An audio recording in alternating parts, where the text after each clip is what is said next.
So in 2014, we were a bit lucky. Karen and I are the homeschool parents. So we did have a choice somehow. We choose to come out of the system.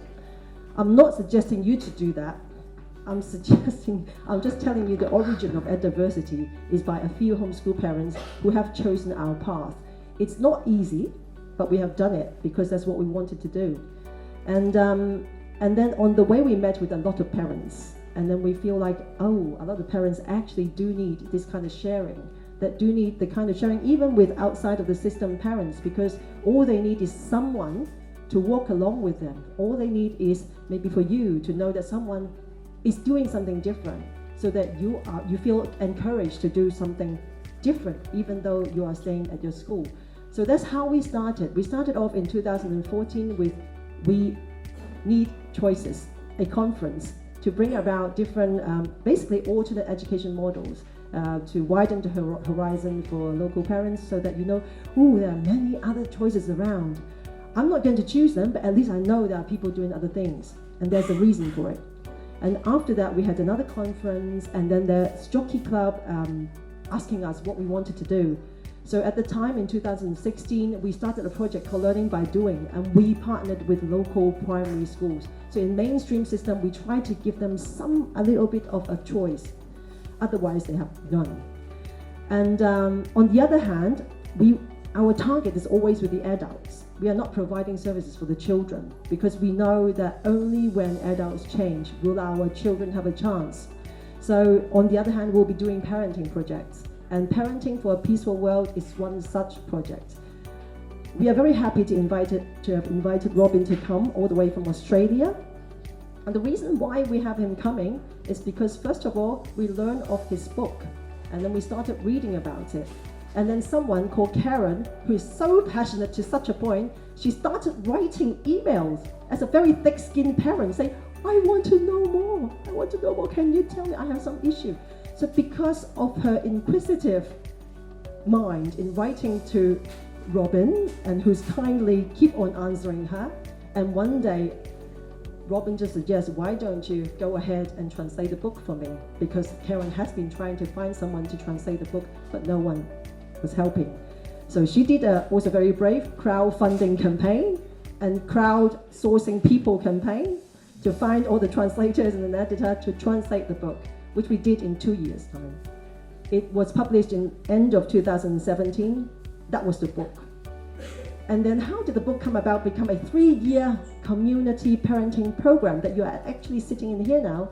And we have to thank the D.H. Chen Foundation, whose representatives are there today, Ruby and Alvin. Thank you very much. Because of them, like our other sponsor, they came to us, they kind of heard about us from somewhere and asked us, what do you want to do? And we said, we were translating a book. Great, and then they supported us for the bit of money that helped us to finish publishing the book, and then the money to help us with the 3-year community parenting program. And we have entered the 2nd years. And Robin's coming is the highlight of our 2nd-year program.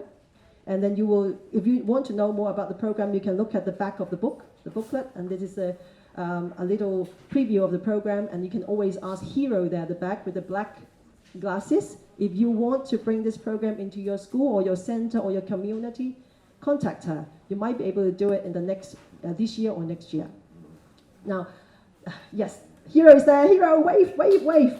Okay. So lastly, also one thing, if you are a parent of your school, if you're a parent of your organization or whatever, if you want to bring this program into your school or organization, please also contact her. Okay. Now, lastly, before I give the mic to Robin, I would like to introduce a little bit of gift out there that you can buy. Besides the book today, I take this little one. You can see this is something called Norigaya. You see from inside the package. It's by a Korean artist who somehow learned about us, who met us and really liked what we do. And then, so we discussed, I told her, we're going to have our 5th anniversary campaign, which happened last Sunday. And then she said, great, what can I do? So this is something she had done already. She traveled to Chiang Mai in Thailand before, and she loved a tribe called Karen tribe. Karen. And there's the director of the D.H. Chen Foundation who supported our program is also called Karen. for some reason, this artist met a Karen tribe in Chiang Mai, and then she started to teach them about their own a Korean handicraft called norigae. And so this is the kind of shape that the Korean people put it on the handbag. So I said, okay, why don't you do one with at diversity's 5 colors? And she did that. She did that specially for us and made a little special card. So this one is handmade by Karen tribe ladies. And by buying this, you help that tribe too. Help this lady find work to support their children's education. And also, of course, support our cause. Another thing is we also get her to give us a little packet on the side, just with the cloth woven by the Karen tribe lady, with the 5 colors of diversity again. But you can make it as a mum or with your children into jackstones, into jackstones, and then play with your children. Introduce them to a traditional game. How about that? So you're welcome. If you want one set, go there and buy them. Okay. So without taking more of your time, I'm going to call back Mr. Robin Grille. You just got our T-shirt. Thank you, Doreen. Now, Doreen is there. Doreen, another very important person for diversity. Have a wave. Okay? All right, then. I will pass the mic to you, Robin. So today... You don't need to pass the mic. Yeah, oh, yes, that's right. You can pass the topic space. is love, fear, and shame in education. Yeah, thank you, Cam. Thank you so much. You give the best introductions, Cam. I will take you with me wherever I travel. Welcome, everybody. Can you hear me? If I move the mic, can you hear me a little bit better? Oh, it's terrific. Good to see you all. Some of you I remember from yesterday. Some of you all fresh and new. And, a little bit of quiet. That's terrific. Welcome to all of you. I'm going to be speaking a lot. I want you to be speaking a lot too. Because I will begin by telling you some stories that I really look forward to this. I love telling stories. And stories of us all. And that will illustrate something of our theme. And then please remember the questions that brought you here. Questions and comments, whatever the passion is that brought you here today, because I want to hear your questions. I want to make sure we make time for that. The interaction is the best part. So, in other words, the workshop is not entirely prepared. It'll come from our dialogue. Okay?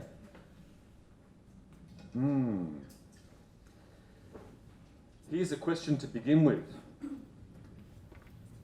I woke up this morning thinking about it, and I think it's the most fundamental question. I don't think I've quite framed it this way ever before. I want to put it out to you. Thinking about civilization as we know it, however you define civilization, and the way that we educate our young people, the way that we work, generally.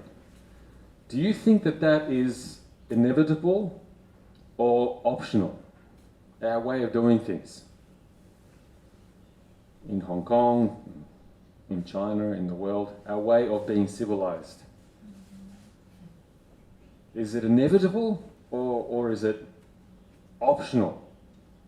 Optional would be quite wild, wouldn't it? Because maybe we could do it a different way or a different way, or maybe that's impossible. Maybe there's an inevitability to it. What do you think? Have you ever asked that question? Yes, okay. Can we make that a central theme today? I think that at the core, that's what I'm trying to address. That's what I'm really, really fascinated with.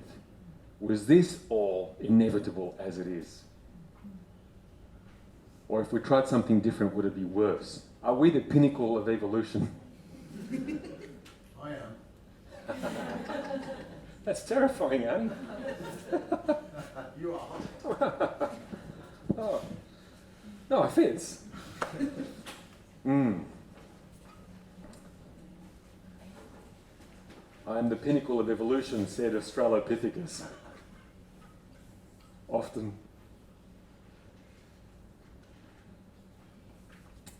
And then I realized that the best way to understand, and perhaps even to forgive a human being is to really know their story.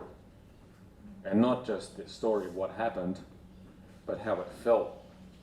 for that person on the inside of their story from their own emotional perspective. Equally, the best way to understand the big us is to know our story. And there's people doing the detective work, digging up the earth and looking for our story and getting patterns. And it's become very, very methodical, and it's become very, in the age of the internet, what one person discovers, the rest of the world has access to it in 2 minutes, right? So we have created the global mind, the global brain. Each of us, you can think, is one cell. Each of our brains is one cell in this global brain. My God, that evolves our knowledge of ourselves so very, very quickly. So that's what I want to begin with today. Repeating the title, Love, Fear and Shame in Education. What place does love have in education? What place does fear have in education? Should it have a place? What place does shame have in education? Should that have a place in education? And if so, why? How did we get here? And what will that tell us? I'm excited about this stuff. Knowing the story, what that tells us, for me, it's enlightening, and it takes my breath away. Before I begin, I want to find out a little bit about why you're here. Are you sure you've come to the right place? Why are you here? Who's teachers of school? Any teachers? 2 who claim to be school teachers. You were a school teacher. Great, you're fantastic. Welcome. I'm glad you're here. Where else are you from? Why are you here? Are you parents? You have children? And you've given up a day where you could be doing something else. You could be driving off to the beach. So you care about what's happening with your children. People don't generally come to a workshop like this because you're so happy and fulfilled about exactly the way that it is. So something is bothering you, would you say? To do with the schooling of your children right now? Something is bothering you, would you say? You don't have to tell me what it is yet. Just nod if that's a yes. Maybe. You're curious anyway, you're very curious. Are you just openly curious, or personally, do you know why you're here? Do you have specific questions? Do you find yourself thinking, why does this happen in my child's school? Why does this happen for my child? Is it okay that this is happening? Do you have that going on? Don't nod too loudly. I'll start with my stories. Thank you for being here. I'm hoping this one will work today. Love, fear and shame in education. I've got a subtitle for this talk because I'm also interested. I've become very, very interested in drudgery. To explain what I mean by drudgery is the things that we do that we really feel like we cannot avoid, that feel boring, maybe dreadfully boring, that you can't escape. You feel like you can't escape. Sweeping the leaves, cleaning the bathroom, doing the photocopying and the filing. What are the elements of drudgery in your life? Catching the bus to work. Do you have a little bit of drudgery or a lot in your life? What about a lot? What about yeah, me too. What about your children? Do you see them enduring drudgery? How does it make you feel? Do you think that's necessary to toughen them up? I don't, maybe it is. I'm not just asking that as a rhetorical question for which I already have prepared the correct answer. I'm just really, at the moment, very, very interested in that. There's so much drudgery in everything that we do, and such a kind of an unspoken acceptance that must be what everyone needs to learn to endure and work and at school. Maybe that's the way it has to be, but let's at least find out.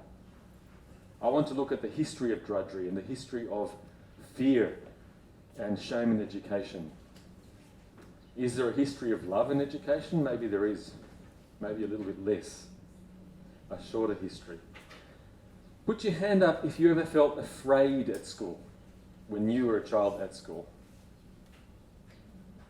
Thank you. That's more than half of the group. Were you afraid of the exams? Yeah, enthusiastically yes. Were you afraid of any teachers when you were a kid? Do you know that's most of you? Put your hand up if you ever felt shame about your own abilities and competency at school. Shame. Well, about half of you. That's a lot. What happens if this is a representative group and half of our nations grew up feeling ashamed of themselves in school and 70-80% frightened to be there? Is that necessary? Does it help us? Who loved school? Who loved going there at school? 1, 2, 3, 4, 5, 6, 7. Who loved school? All of your subjects. Right, that's a little list. I loved maybe half of it. I loved it. I loved it. Very oddly, my favourite subject was modern history. I was wrapped in modern history. I just loved it. And that was the one subject at the end of school that I failed. The only one that I failed, and I've never understood how that can work. That just completely contradicts everything that I believe in. All of the theories that I'll be talking about today. But not only I failed at modern history, I failed it spectacularly. A fail is usually 49%. I wish I got 49%. I came nowhere near it. Later on, we will recommend that you buy my book, which is mostly about history. You might think twice after you heard that. Why have you noticed that work and play are opposite in the way that we talk about it? It's the opposite, isn't it? Work is what happens, from Monday to, they say Friday, but it's not. Friday with options on keeping you here for Saturday and a half. That's the work part. And work finishes at 5 o'clock in the afternoon plus. And then, when's play?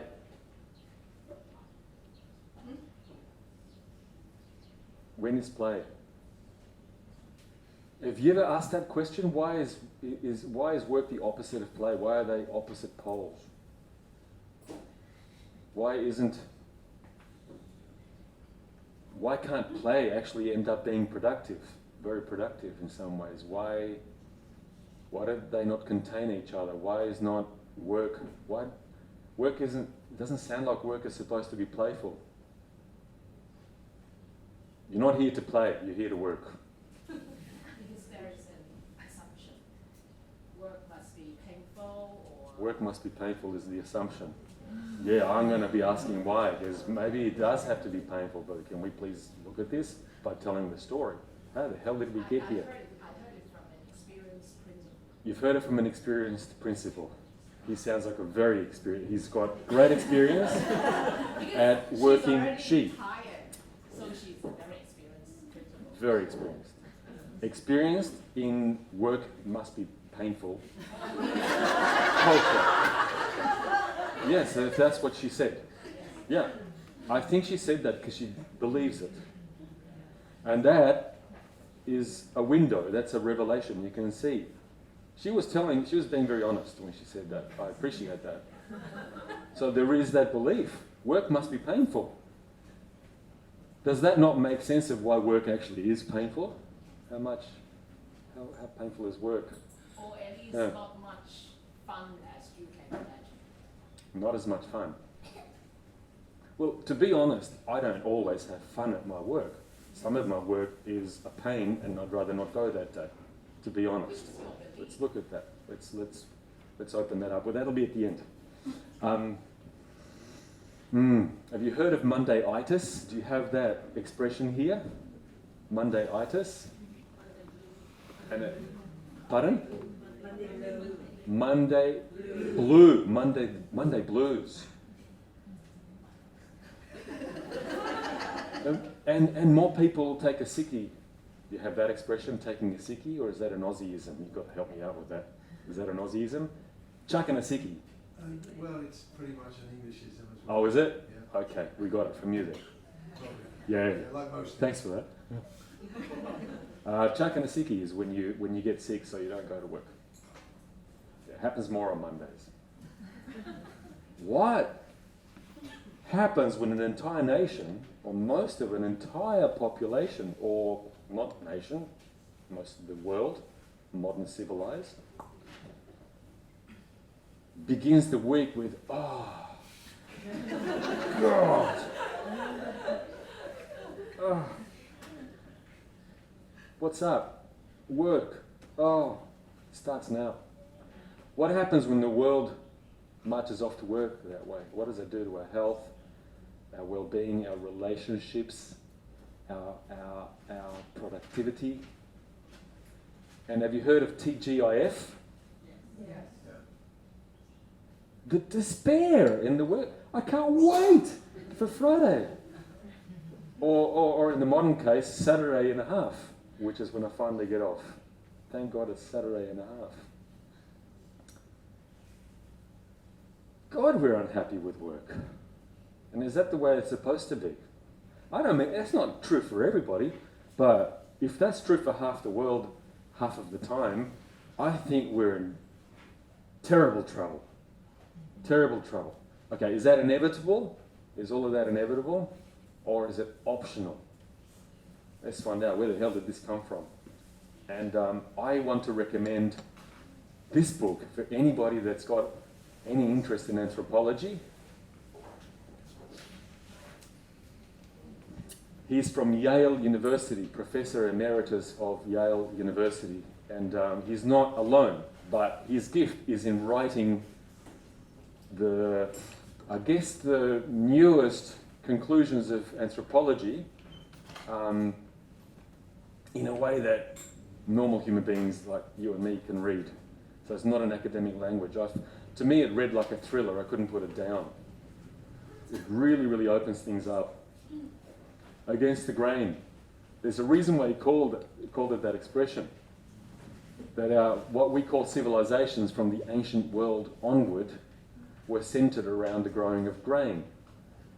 In the East, rice and millet, in what we call the East, which I think is so funny, because I'm standing in the East with you right now, and oddly, United States is to my East. So I think it's a funny thing, funny concept of ourselves in a spherical world. I'm not just being cute about that either. Anyway, I won't go down that trail right now. Yeah, the East and West divide that they used to talk about. I think we're not divided. I think we need each other and gain hugely from each other.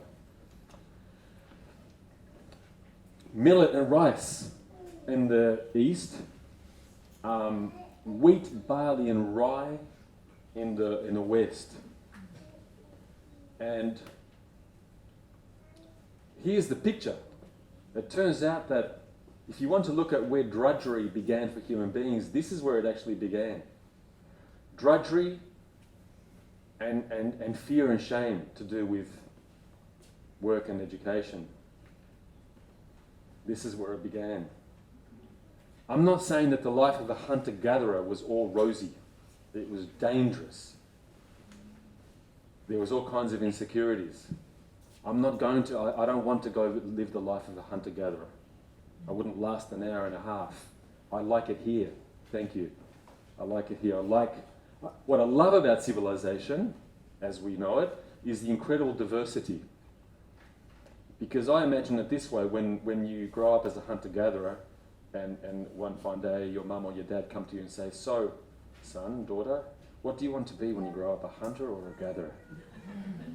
And when you think right now, the immensity of specializations, I find that very magnificent about human beings. I love how people choose an art, a gift that we have, hopefully, and hone it for the rest of our lives. And the immense diversity of us, artisans, engineers, politicians, teachers, healers of every kind, people that are in the business of protection, etc., etc., etc., etc., etc. The enormity of talents that we can inhabit and hone for the rest of our lives. I love that diversity. I would not want to give that up for the world. But at what price has this come for us collectively? And was there another option? Or will there be another option? What happened when we started to grow enough to monocrop the environments with huge fields of one thing? Most of us were taught that things got better and better and better. Some things might have, but a lot of things got massively worse. And I've always been taught that we became a little bit happier when we got away from having to be hunters and gatherers. We got a little bit smarter and happier. It turns out that's not quite the case. It's a much more complex picture. And that's what anthropologists are starting to tell the world right now. This anthropologist that I told you about, that wrote Against the Grain, he wrote the book as a kind of an apology, because everything he had been teaching around the world for years, he came back and said, I'm sorry guys, but that was wrong. It wasn't so golden as that, when we all sat down to grow wheat and rice and barley and millet, and keep pigs and chickens and cows and goats and sheep, etc. It wasn't so rosy. It turns out that for the great part, most people, except for the elite, absolutely hated that lifestyle. How do we know that people hated that lifestyle? Is that often I'm going to say we would sit, build a town, grow crops, and then leave. We would abandon it. There was one abandonment after another where people would get actually sick of the drudgery of having to till the soil in one direction and then till the soil in the other direction and pluck the weeds and the repetition of the sameness. It's a kind of psychological torture for human beings. So early civilizations were hemorrhaging people who would run away back into the forest or into the plains and choose to go back to be hunters and gatherers for about 4,000 years. It turns out ancient Chinese civilizations were losing people in droves who would try to be civilized, get tired of it and leave. Part of it is because most of the labor, in order to create the kind of surplus that would allow diversification, so that you can have a standing army and you can have priests and you can have teachers and you can have administrators. You see that? People that don't, a big proportion of the population that doesn't make the food. So everyone else has to make extra. People did not like that. It meant that labor was coerced. This thing starts to happen. Not I want to work, but you have to work. That's when we invented the index finger to shake with at each other. You have to work. You have to work. Stop having fun. You have to work. It's not, I love doing this. I love growing food. I love it. It's a meditation. It's satisfying. Can I join you? No, it's just mine. Go away. I want to do all of the work myself. You know, it's not that. It's not pleasure-based. It's not joy-based. It's you have to. You have to. And something that shocked me when I read this book is one of the big reasons why we grew the grains that we grew, and that it's the grain growing en masse that developed the big civilizations in China, India, Mexico, South America, across Europe, Rome, Greece, Egypt, Mesopotamia. We grew these grains because there tends to be a harvest time that all happens pretty much around the same time and the same time of year, which makes it then easy for the tax collectors. So the grain is not about, oh, we love this kind of grain. We're happy when we eat this grain 3 times a day as our staple diet. It's for the necessity of the tax collectors. So every peasant is obligated, under the threat of great violence, that you must set aside whatever the percentage was. Once you do the harvest, you put it in the corner and the tax collectors would come through your town. Because without tax and the contribution, the city dies. And realistically, that's absolutely true. So for 10,000 years, we've been relying on a taxable diet. Our diet is determined by what is taxable to a considerable degree. It turns out that there was a huge cost to health, because when human beings moved to living in the cities and to living that sedentary life with what they call a staple diet, diets as for hunter-gatherers are they're not staple. They're varied as they move, and they're varied from season to season. Enormously varied diets. Diversity is the core of health.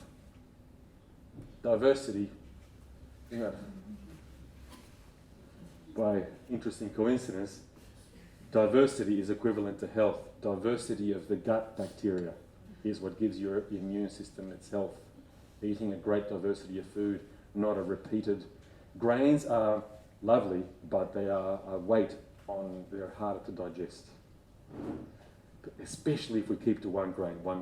The rice, the wheat in Europe. Interesting how the grain becomes almost the soul or the identity of the civilization. Our songs, our religions are these grain religions. The religion is about domestication. All of the symbols of Western religions, the Judeo-Christian faith, the Abrahamic faith, so that's the Jewish, the Christian, and the Muslim. We always talk of bread. Bread means money. You cannot live by bread alone. And Jesus was a shepherd. We have all of the symbology is about sheep, cows, and wheat. Somebody told me the way that one says thank you. No, that one says I'm hungry in Cantonese, isn't it? No, it's a greeting. You ask people if they've eaten yet. Oh yeah, the greeting. But isn't rice part of it? Yeah, I'm low on rice. Have you eaten rice yet? Have you eaten rice yet? Yeah. Yeah. It's so inside us. We're the people of the grain, in a sense, in the so-called civilized world. So these staple diets and the drudgery of repetitive, ongoing, almost mindless work for the benefit of the elite. Many things happened that were enormously costly. First of all, people got far less healthy and people got shorter. Archaeologists will tell you that. The human beings that they unearthed from the ground, we got a lot shorter.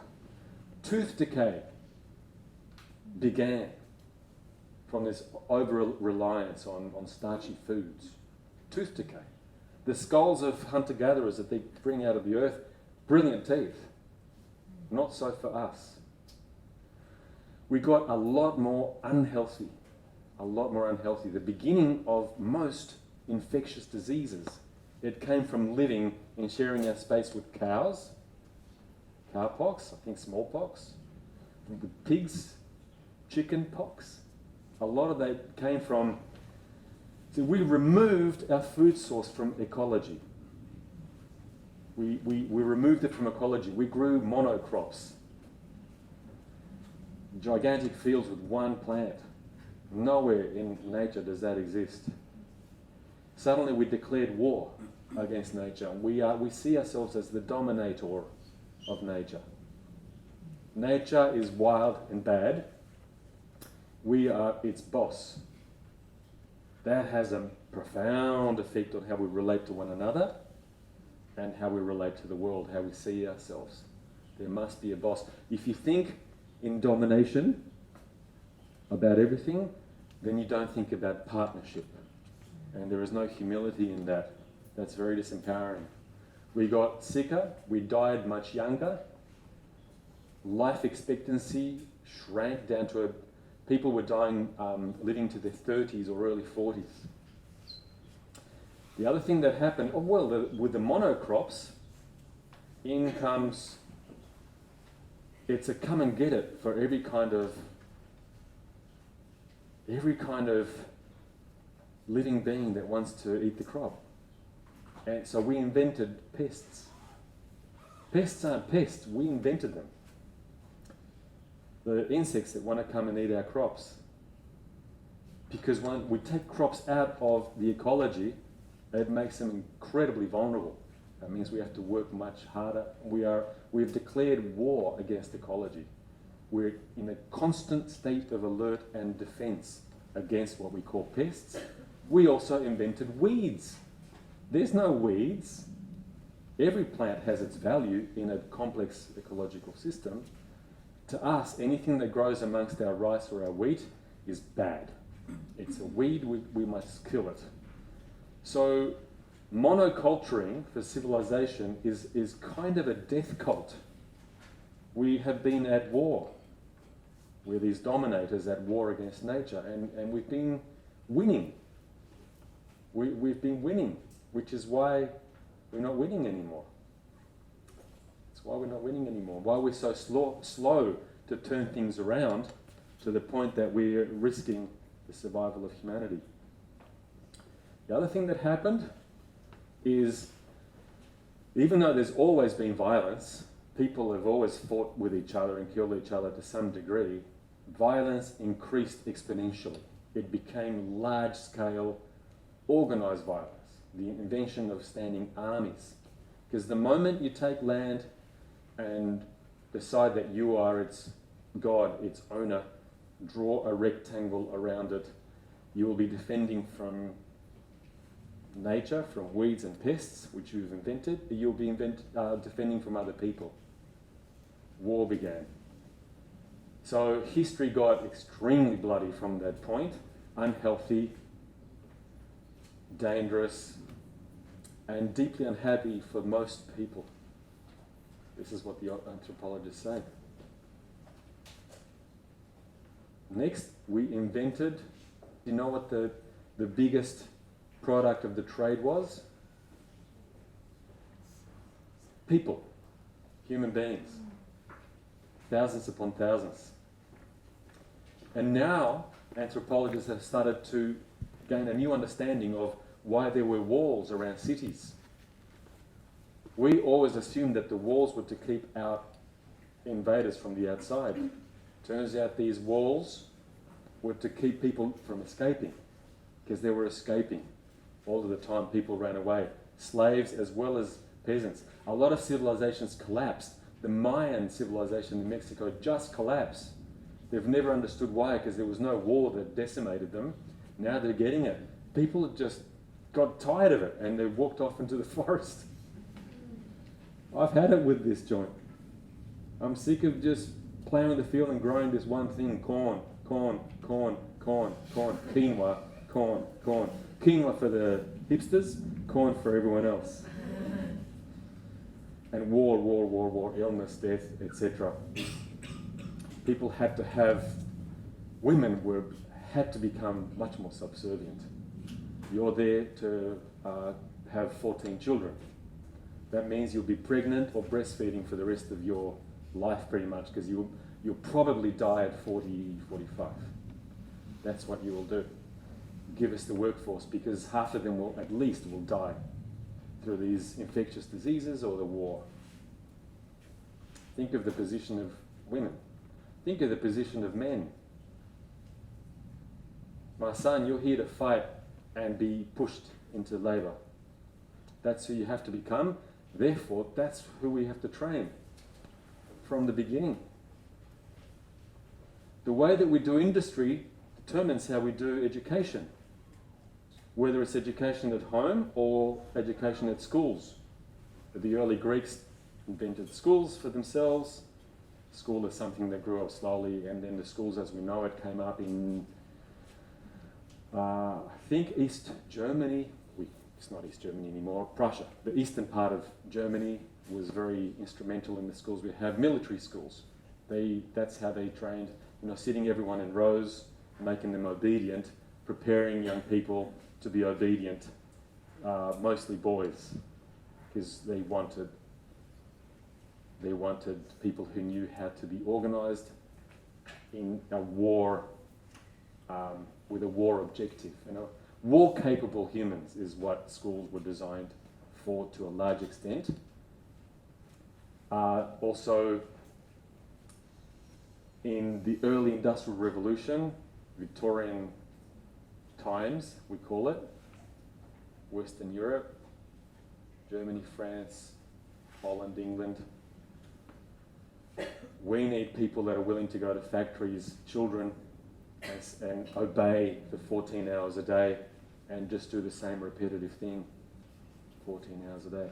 So along a spectrum of forced, some kind of coerced labour, whether it's slavery or labour without choice, with someone with a stick behind you, even though you get paid and technically you're not a slave. Work has been about coercion for thousands of years until we stopped asking if that's an option or not. Because for 4,000 years, since civilizations began, people were asking. And they were saying, I don't like this anymore, and they were running away. A lot of early civilizations were false starts. They collapsed. Whoops, I've gone the wrong way.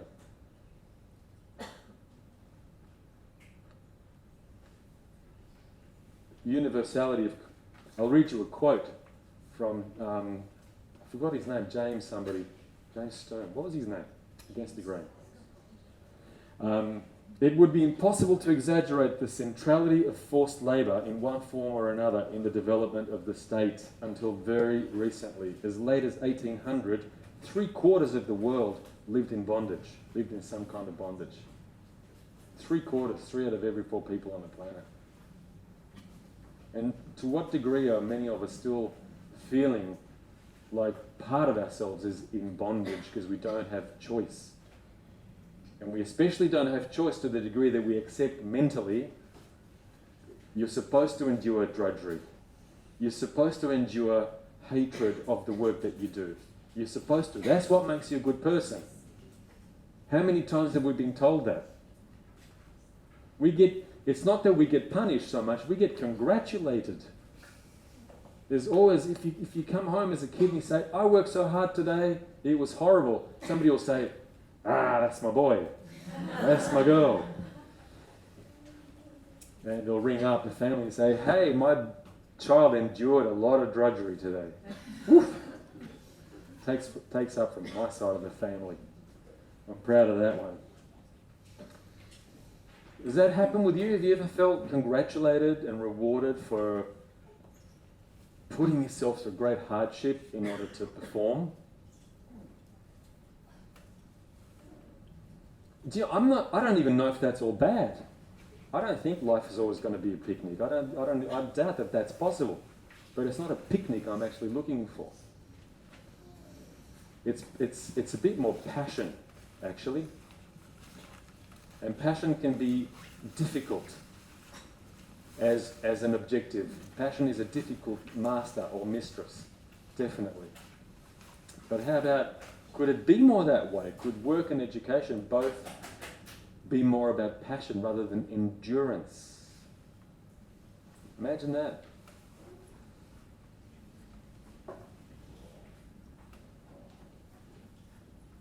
So as I was saying, the role of schools is to create the kind of people that armies and industries seem to want.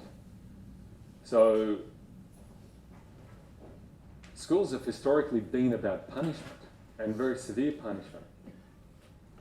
These are some of the, that's on the picture on the right is a punishment stool from England, from late 19th century England, where children were tied to the stool, so they were beaten. Every teacher had an instrument of punishment. They still do that in the United States, in 19 states of the 50, that teachers have a paddle, a wooden flat paddle. Isn't that right, Alvin?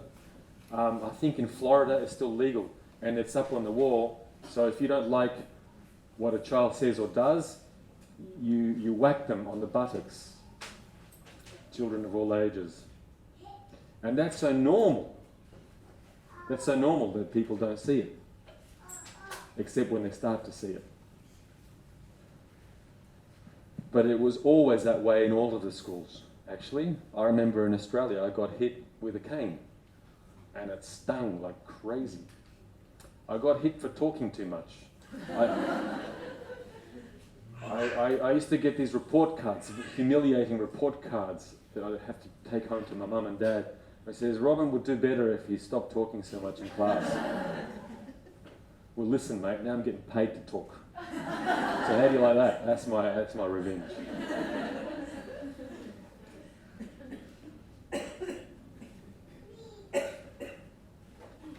Does fear of a punishing teacher actually help you to focus? Because the teachers that believe in it seem to help so. I shall hit you until you get a better mark. And now what we understand from brain science is that a brain that is in a state of fear, it shuts down thinking, learning and memory. You cannot focus as well as you could otherwise. You cannot retain and memorize. And you can't do critical thinking as well as you could otherwise. Fear in the classroom mitigates against good learning. And this is unarguable because this is from the brain sciences. This is what you call hard science. So I think it's fair to say that to use fear as a currency in the classroom, we have been going the wrong way. We have been doing, that's wrong. It's a wrong thing to do. And it's quite gobsmacking to discover that the whole world has been wrong doing that to children.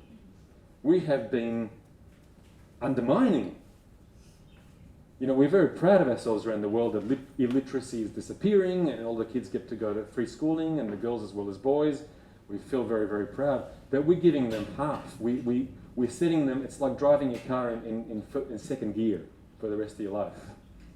We are undermining who our children can become by bringing fear into the classroom. And it's not just punishment. Punishment from the teacher arguably is not the greatest fear. What was your greatest fear in school? Pardon? Parents? Parents who... I see. It's all right against me, but the time when you go home with all the report card and your teacher might already call your parents out, that is the fear. Yeah, I hear that. Did you hear that? Anyone feel that way? The fear that you feel going home with the report card, knowing that the teacher has already called your mum and dad. Unless you happen to be that person that always got fantastic grades. I remember in all of the schools that I was present at, the people that got fantastic grades were often attacked by everyone else. Because the comparison sets up all of this shame and then this resentment. Especially in the schools that give you big prizes. My older brother had an IQ, we've lost him now, but he had an IQ of 140. So he was what they call a genius. And we were sent to a French school in South America that was very, very big on big prizes. Anyone, and you always knew where you were in the class, first or second or third or 20th. You were told that all of the time. I remember the shame. I remember the resentment because I was smart but not fantastic, and there was always 2 or 3 people, usually girls, that got better marks than me. And I was mad at them. I was mad at them. What does this do to us socially? Do you know, before I came here, I went to my 40-year high school reunion. a couple of weeks ago, and there we all were, we lost our hair and getting fat and wrinkled, and you know, age is a wonderful equalizer. You're not bragging so much now, are you? Look at you now. How is that? You know, how is that hip going for you? So, and there was about 80 of us in this place, nervously holding our glass of wine and catching up. Actually, it was quite wonderful. And this woman, Rachel, came up to me. I used to love Rachel. We hung out in class a lot. She was such a good friend. We had a lot of fun. And she said, "Oh, God, I hated you in French class." So, really? 40 years later, you tell me? "No, I hated you in French class." Why? "Because you're so bloody good at French." Which made me feel not good at French. How interesting that is, of casting a shadow. And what is the thing about this neurosis of ranking and comparison? You aren't you anymore. You are at a level compared to that person and to that person. Look at how that sets us up to divide rather than to unite. We weren't collaborating, we were trying to beat each other. And I earned the hatred of Rachel. She was still my friend. But I earned that hatred because I took pleasure not in just doing well at French, I took pleasure in beating her. Because I was so rewarded. You did well. You came top in the class. I came top in the class. Did you see my mark? I came top. What does that do? What does it do? So I think in that, I was a bit of a bastard in that class when I did that.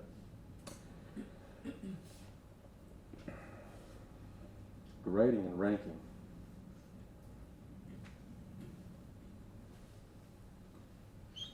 So I think we live in the have-to civilization. You know what I mean by the have-to civilization? You have to do this. It's universal, whether you're in Europe or in South America or in Chile, in Ecuador, in Australia, New Zealand, Canada, Hong Kong. One of the deep unifying thread around the world, we live in the have-to civilization. You have to do this. You have to read this, it's in the exam.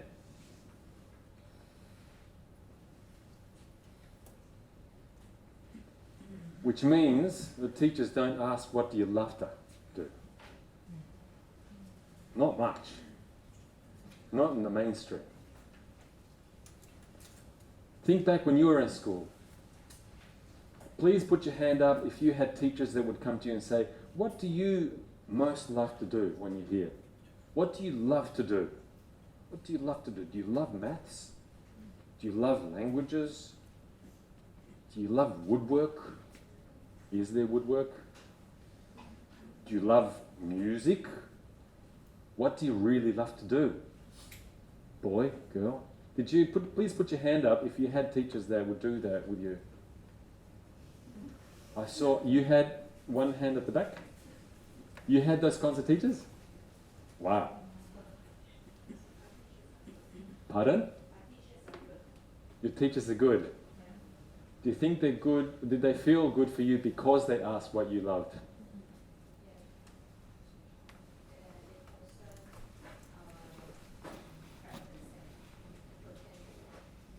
Yeah. Hey, after your teachers asked you what you loved and you told them what you love, would they let you do what you love?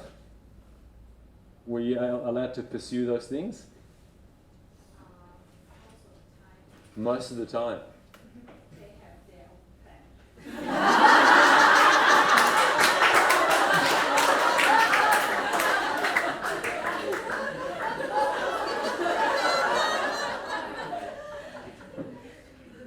plan. You remind me of my Jewish parents. I come from a Jewish background, Jewish Romanians. And this is very common in the Jewish world, Jewish Europeans, that parents are very democratic.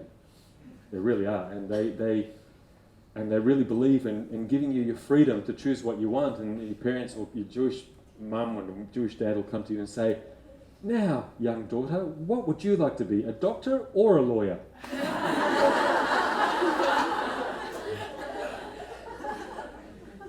Okay, what do you love to do? Not that we're going to let you do it, but what do you love to do? Oh, you love to do music. Well, come to the geography class, because that's what happens next. Well, at least they asked. Comes back to my original question: is this inevitable, or is it optional? Is the Haftar civilization inevitable? What do you think? I'm not going to mark you for the wrong answer. I haven't even figured it out yet. Can I say that maybe the motive is so that you will educate yourself to the point that you don't have to face the drudgery of an uneducated work life, which is what we tend to view. You won't have to labour in the fields because you've got a degree and you can go and be an engineer and tell other people what to do. I think that's probably likely one of the motives for a lot of people. That's right. And if we are trapped in a society where you know, work options will be unpleasant and coercive regardless, then maybe I would be the kind of father that says, choose this. I don't want you to be, unless you love playing on the fields, you know, I'm going to make you do engineering because you'll be less miserable. It'll be a lesser grade of misery, if that's what the options are. Oh, that's often that is the motivation. It's classic with migrant families. Australia is enormously a migrant country where I live, and it's classic with new migrant families that will push their children, and not just Chinese or Japanese, Greeks and Italians, everybody, push their children relentlessly. Africans, you know, do your homework, get better grades, go to university.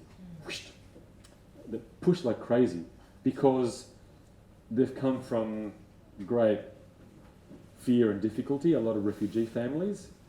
And when you're in survival mode, or you've come from, you know, generations of survival mode, there isn't space to go for enjoyment, really. How dare you try to enjoy yourself in your work life? Do you know what we've gone through just to get the bread and the rice and to run away from the bullets? Do you know what we had to go through non-stop? How dare you chase pleasure and enjoyment and fulfillment and passion? That happens, that's big. So thinking of that, it's wrong to condemn that sentiment. But that doesn't mean that we can't forge a new pathway, which I think is why there is so much tension between the generations right here and right now. So if you look at that, Adam Smith, the Scottish economist, Wealth of Nations in the 1700s, and he was quite a revolutionary really for the industrial world, the new industrial world, who taught people, and he was immensely influential. This determined the way people go to work around the world. Get the workers to be most efficient, you pick one task and you do that task all day. And Adam Smith was a good man, actually, if you know about him. He honestly thought that this would be the best thing.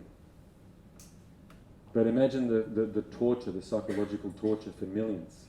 And to some degree it still continues, in some form, doing the same thing over and over again, in rows.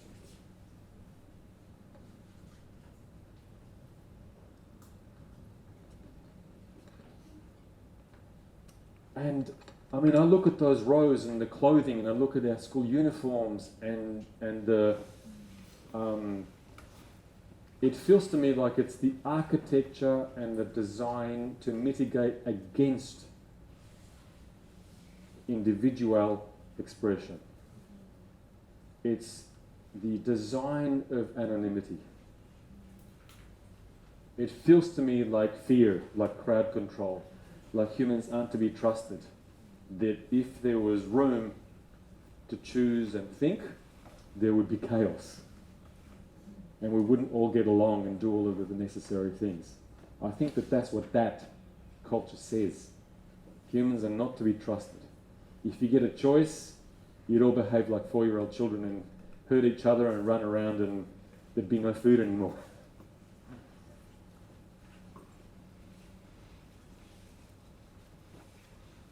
Oops, I've gone backwards. Pardon me.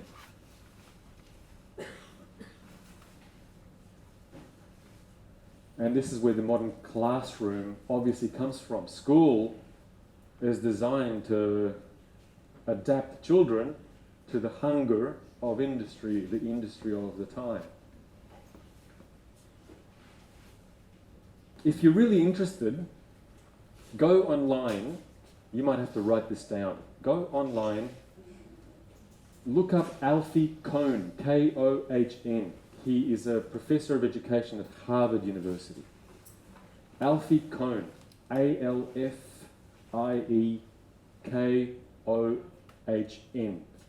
Alfie Kohn.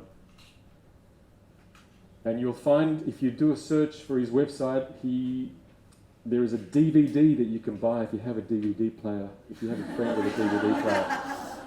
Ask your mum if she has. There must be one somewhere. Or maybe they put it onto MP4 now, I don't know. But it's a film of 2 of his lectures. Let me see if I can remember what it's called. No grades plus no homework equals better learning. Who was that? Who said that? You found it? Yeah. Could you say what it's called? Loud. No. The title of the video. No grades, no homework equals better learning. He's done his research, he's looked at every piece of research about what works for children's education. There's nothing in educational science that says homework helps. It does not improve your learning. It does not improve your knowledge. And especially more homework doesn't add more. He does agree that homework is useful he says homework is useful in senior high school. I would add something else from my own bias. I think homework is great when the children want it and they set it for themselves. There's often why would you say you're not allowed to study anymore because it's 3 o'clock? What if a child says, wait a minute, I'm passionate about algebra right now.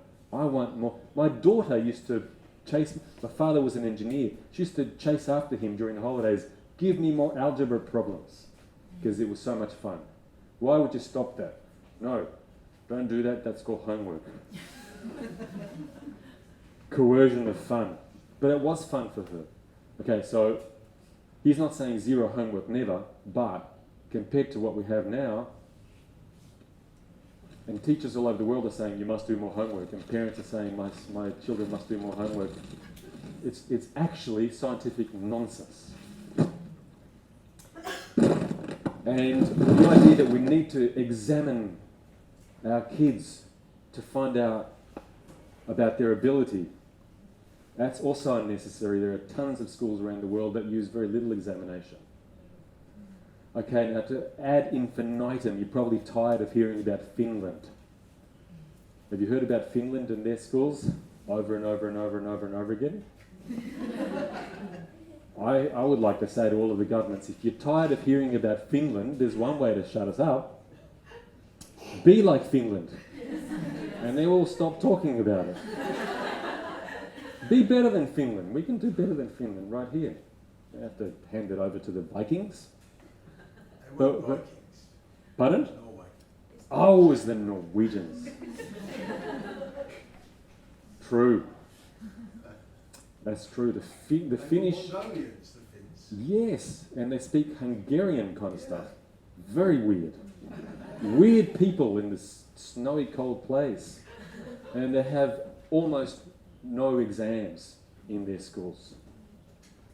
But they, consistently are at the very top of the academic performance around the world. So is South Korea. And they have pressure cooker styles of education there. Very, very hard.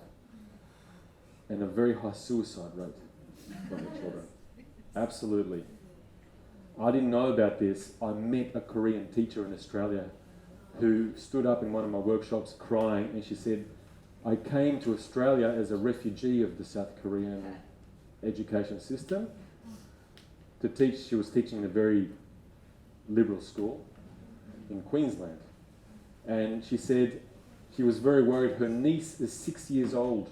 Her niece is 6 years old in South Korea, saying that she wants to kill herself. Saying she wants to kill herself. And it wasn't a one case. It was common. It's a common experience. Because of the sheer amount of work that they were being given. Hours of homework. 6 years of age. I believe in Finland and many other countries, you don't even start learning to read until you're about 6 years old. And in Australia, everyone's panicking, trying to teach arithmetic and reading to their babies. You must start competing. It's a competitive world, son.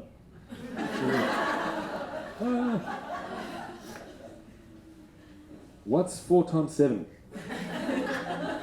They're doing that. They're in a panic. Okay. Let's look at the impact of shame. I think shame is really, really important. It's very central to a lot of how we are brought up and educated. Very, very central. Oop, wrong way.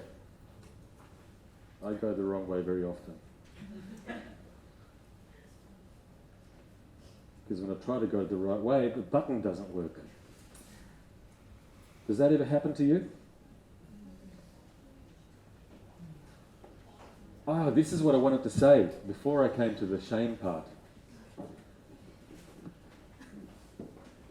I think that extreme boredom can be a kind of torture. A psychological torture that can be so intolerable, so extremely intolerable. And a number of times I've heard little children use the language of suicide. I don't want to live anymore. Even though they're in a comfortable life with a nice mum and dad, there's plenty to eat, games, there's an iPad, essentially people are nice, but the forcing, even if you say, even if someone forces you to do the thing that you love for 14, 16 hours a day, that becomes a kind of torture. Being forced to do anything over and over again in one thing is a kind of torture. What do you think? It feels that way to me.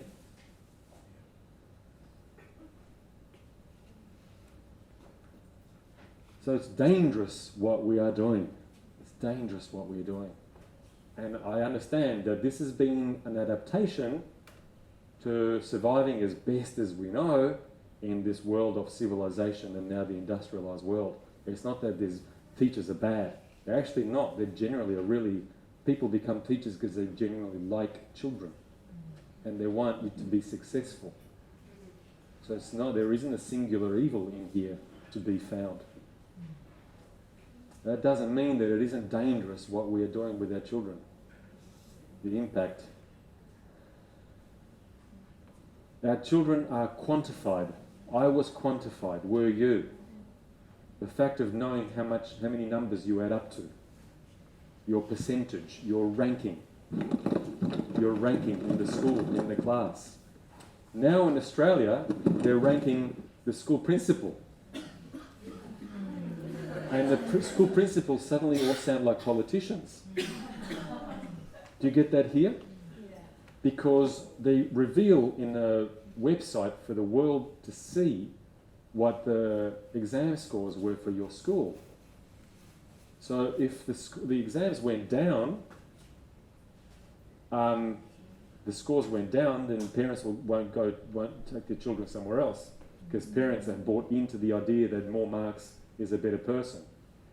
Just about everyone in the corporate world knows that that's not true. It's nonsense. But no one's telling the education department about that somehow. And so it's deeply embarrassing and troubling for a school principal to, the scores went down. So then they hammer the teachers, bring my scores up. So the teachers, if I'm your teacher and you're my students, you guys need to get your scores up for me. Okay? Because I'm under that kind of pressure. Imagine that. I'm no longer here for you. That's over. I'm going to be mad at you because you're letting me down if your scores aren't great. I mean, I would have hoped that you're here for you, not to please me or make my life better. That's finished. Right? I'll be mad at you for depriving me of your high grades. Oh, what a terrible setup. That's all over Australia now. And many, many, many other countries. Actually, they tried that in England, and when our government tried to bring that in, the English authorities, the people in the know, their teachers or whatever, were ringing up Australia and saying, don't do that, we did it here. It was an atrocity, it failed terribly, it really went badly, don't do that to yourselves. And the Australian government, in its typical consultative, open-minded manner, went, thank you for your call. Every year since then, we like measuring ourselves, every year since then, Australia is going down. There's a ladder, right? We're going down the ladder every year. So if you measure your intelligence according to your marks, well, this has made us more stupid every year.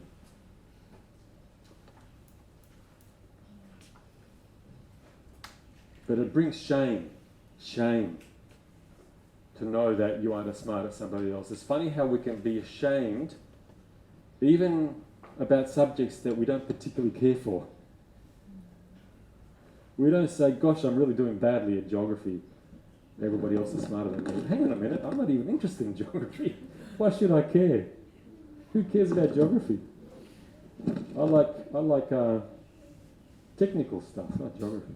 But there's that constant comparison and ranking is one of the things that makes us feel so ashamed. Here's what shame leads to. There's been a lot of psychologists have been studying shame quite a bit lately. Excuse me, I went too far. Yeah, there we go. Please feel welcome to take a photo. Can you read that on the screen? You know that you're carrying shame when you hear that voice inside that says you will never, or you can't, you don't have it in you. You know that thing that makes you look down, you know, where you feel the inhibition about showing yourself. That's shame. This is shame. Shame. Deeply painful.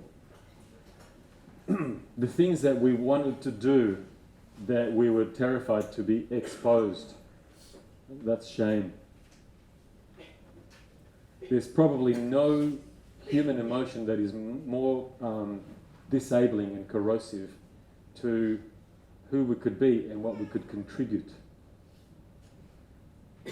We have hemorrhaged talent because of the shaming of children. We have hemorrhaged talent because for every, let me think of what? Every Pavarotti, the pinnacle of brilliant opera singer. I don't know why I thought of that because I don't like opera, but anyway, this illustrates my point.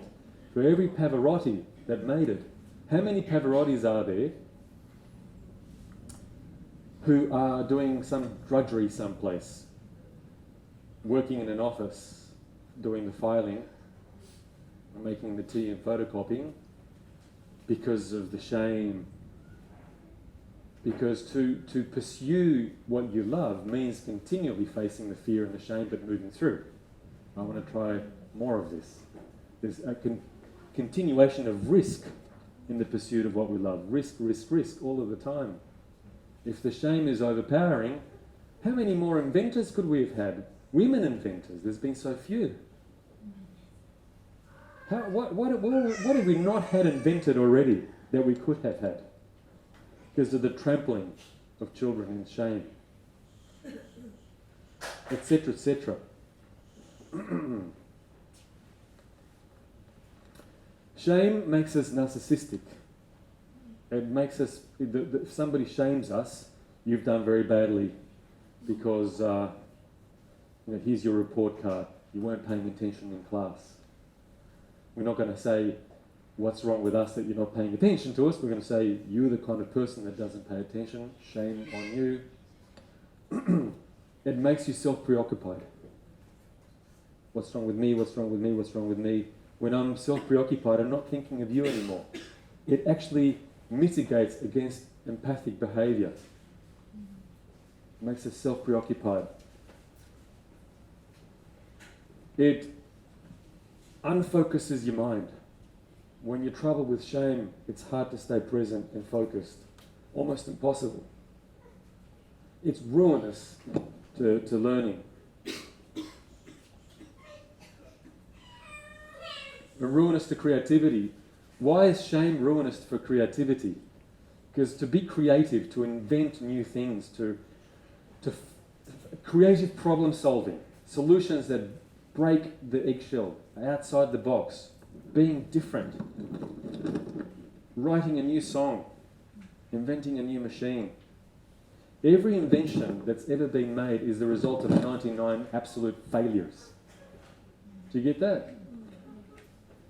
The reason anyone has the gumption to invent something, like the fellow that invented the lawnmower, he invented rubbish 99 times up until he got this one right and it worked. 99 times, if I'm making up that number, but probably it was 99, usually is. 99 things that you make that, oh gosh, that's terrible, it doesn't work at all. Or it works, but it cut my toe, And then redoing that, the risk. If you're afraid of the failure because you get marked down for failure. Failure, bad. 100% good. 80% bad. Top, good. Middle, bad. How does that encourage the glory of failure? How do we do anything new unless we enjoy failure? Why aren't we taught to say in class, hey teacher, look at this failure I just did. Look at this failure, it was a disaster. I did this failure. And the teacher would say, wow, how did you come to that? What was the pathway that you used to arrive at that? That's an interesting pathway. What did you learn from that failure? Well, I should go A, B, C, but E, F, G, no, wrong way. Let's go X, Y, Z. Fantastic. You discovered that. Thank you for sharing. Go back and do it some more. Why don't we have class? We had a school that my daughter went to. That was the rule for teachers. A kid would say, 2 + 2, 22. And the teacher would say, well, that's interesting. How did you come to that? How did you come to that? What was your thinking process that arrived at 22? And then they would talk about it. And then the teacher would say, well, as it happens, turns out that maths is not very forgiving. It's not 22, it's something else. But anyway, that was, go back and try that again. Try it this way. Never a frown about the failure. And I remember one of the teachers, I was there to pick up my daughter, she frantically was running out of her classroom going, oh my God, oh my God, oh my God. And she ran into the office, this teacher, Julie, and she rang up the education department. She was shaking with excitement. One of her older children in the primary school had, by failing and enjoyably failing, this girl had discovered a new approach to complicated multiplication, which I don't understand at all because I've forgotten all of my maths. But it was then recorded by the educator. This girl in primary school, 11 years old, it was recorded in the Department of Education. Oh my God, we're hemorrhaging talent by making failure bad. We should be in love with our failures and brag about them to one another. What do you think? Does that make sense? How do you feel about that? Here's one of the greatest risks that we bring upon ourselves when we shame our children.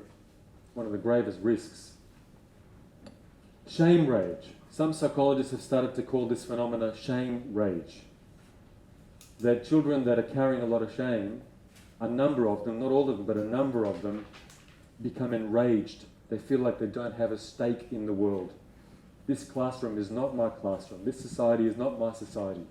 This is the community in which I feel stupid and inferior. It's not here for me. I don't own it. I don't take participatory ownership of this community. There's such rage about it, and they will sabotage. They will either self-harm, and self-harm is going out of control. And it ended up very, very tragically for him. In the end, he cracked. He had a breakdown and ended up in a psychiatric ward when he was 15 years old. This had a lot to do with it. Look at how success can be a poison when we do this. And the elders say, I don't understand what he was worried about because, he had it all. He was a winner at everything. Well, he wasn't appreciated for that by his peers, which are more important to him than his grades, as is true for all of us. Shame rage. This is risky. What we're doing is risky. In Japan, where they have an incredibly high pressure, similar to South Korea, hours and hours of homework every day for even the little kiddies. Extremely onerous exams, and the kids are told if you don't get the top marks, your life will be worthless. It's a competitive world, etc., etc., etc.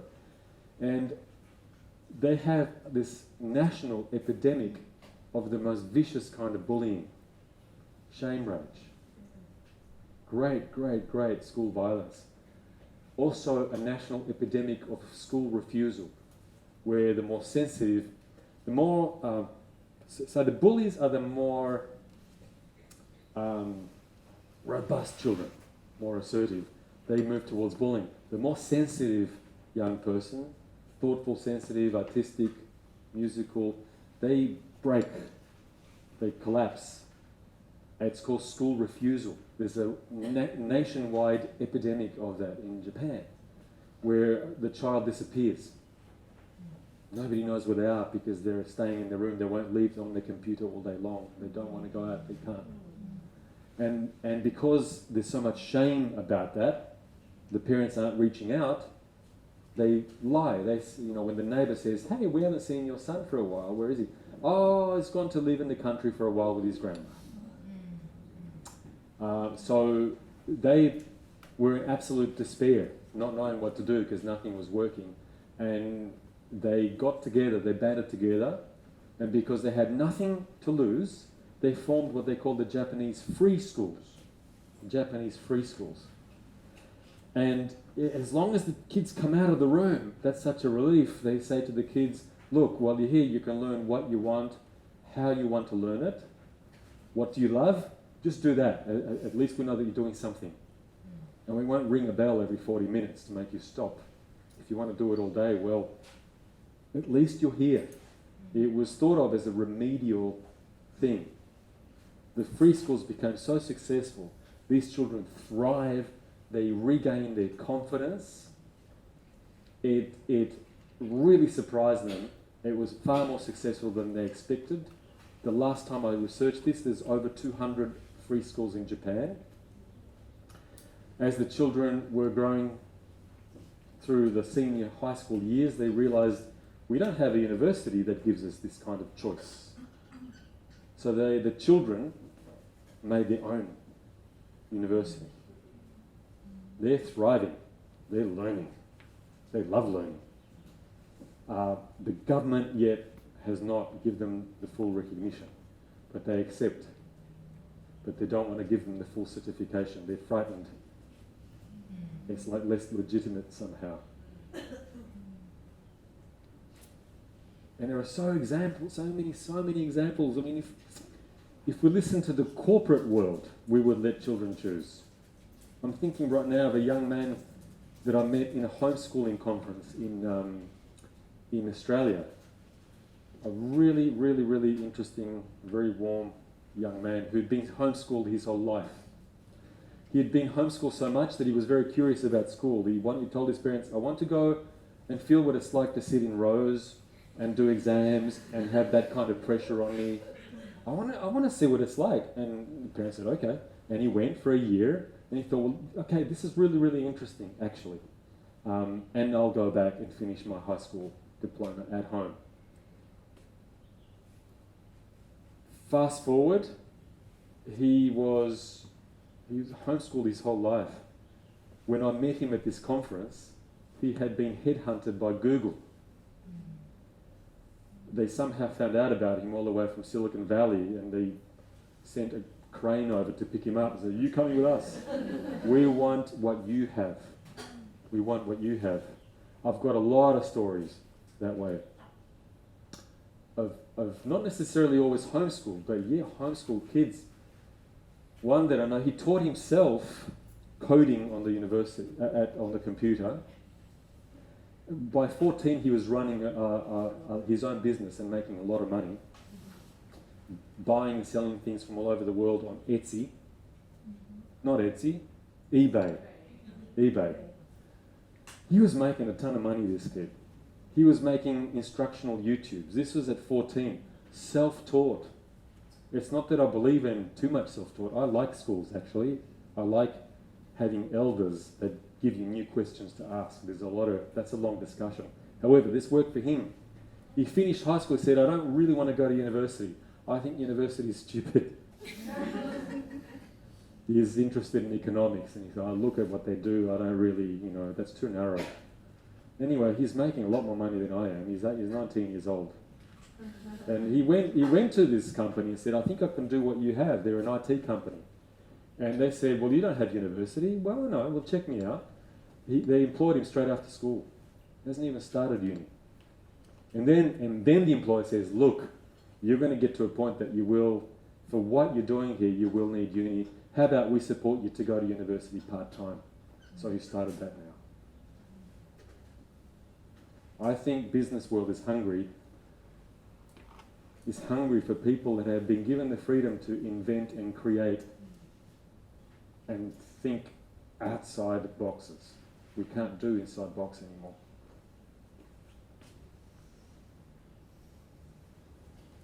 But we're becoming more, I think I'll go till 12. No, I'm just going to talk for a moment with my timekeeper. I always ask my timekeeper to stop me at 11:30, and she works so hard to stop me at 11:30. And then I move the goalposts for her. So, but thank you for your help and your discipline, which I'm now ruining.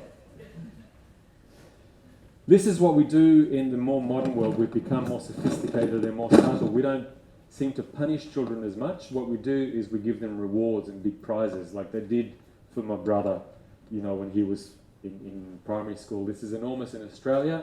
There's a new wave of teachers that believe that the only reason children will study hard and try harder and do well is if you give them candy, lollies, sweets at the end. Or, not even sweets, but a little gold star, which is a form of money. And once you get, you got another gold star because you tried harder, boom. Once you get a certain number of gold stars, there's some primary schools where you can exchange 10 gold stars for the privilege of going out to lunch with your principal. And I'm not joking. And I realised the wonderful thing about this is what a great self-esteem the principal has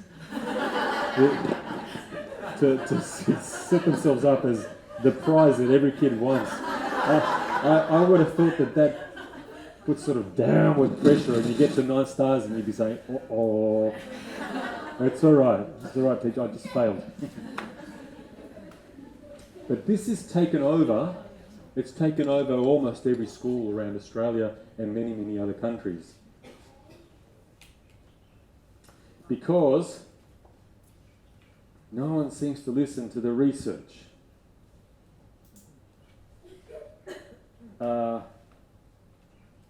I don't know, whoever made the button went to the wrong school. Maybe. I'm going to put that down. There we go. No one listens to the research. Yay, congratulate. You don't need to congratulate so hard a child that loves what they do. The problem is getting them to stop doing it so they'll eat and go to sleep. Have you ever noticed that? When a child is doing what they love, instead of asking, how do I get my child to learn, parents start to ask, how do I get them to stop? Because they're refusing sleep and food. They forget to go to the toilet. The passion that's inside children is volcanic. It's volcanic when they love something. Here's what the research says about these rewards. The first thing you learn when you go study psychology in the first year, Psychology 101, it's called behavioural extinction. Here's how it works. They make us all train these little laboratory rats to run a maze. And when they come to the end of the maze, you say, bravo, good rat. And you give them a little meat pellet. And you condition the rat to get better at running the maze. Yippee, smart rat. This rat will go far in life. Lunch with me afterwards, if you get 10 of these things. Behavioural extinction. The next thing that happens when you run out of meat pellets, the rat goes, stuff you, mate, and they stop doing it. They lose interest. The rat doesn't give a damn about the maze. They don't care. They just wanted that meat pellet from you.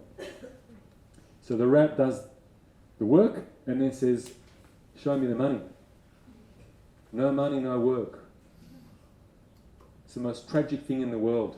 Your child does the homework, gets a good mark, and then says, show me the money.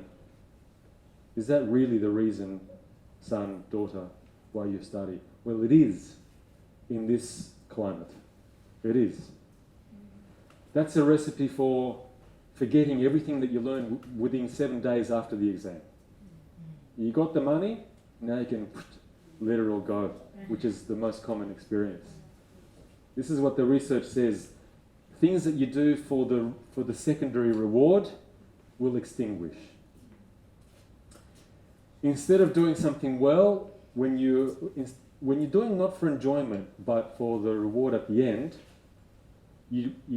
children are far more likely, and this is the result of scientific research, children are more likely to take shortcuts.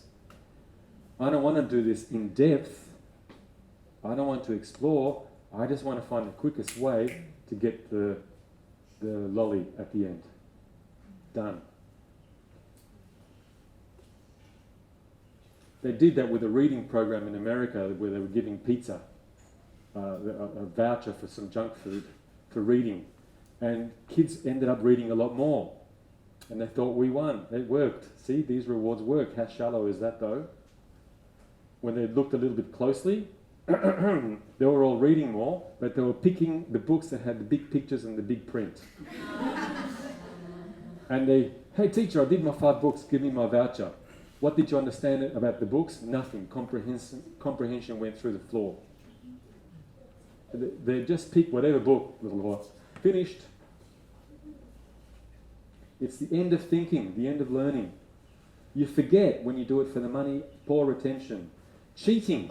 It increases the incidence of cheating in the classroom.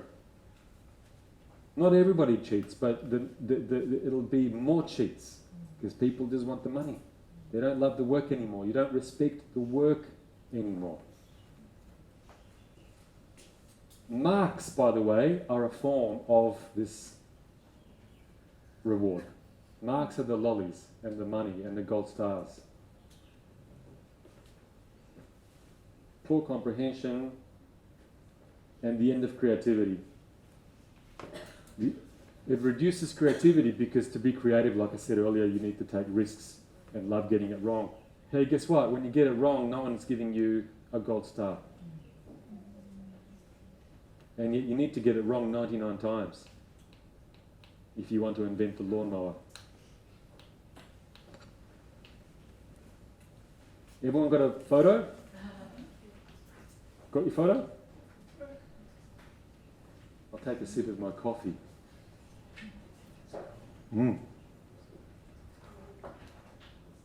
Alright, moving on. This is also true in the workplace. I have to say, I put all of these results in there. Hang on a moment. Is there one more? There's always one more. In life there is always one more. We also suffer from a similar thing in the current, I guess, economic orthodoxy. If you want to get a better corporate executive, pay them more. Pay them more. So give them, instead of 50 million per year, 75 million if you want to get the talent. If you want somebody to do a better job, pay them more. That's what we call if-then rewards. If you do better, then we'll pay you more. Problem is, I do what I love. That doesn't mean I don't want to be paid. And that's true for anyone. It doesn't work to pay people badly either.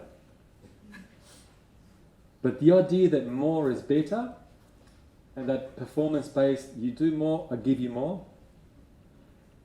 Everybody, well, most people thought that that really works. It hasn't actually been working. Here are the results. Not only, of course, it spoils enjoyment. This is perhaps counterintuitive.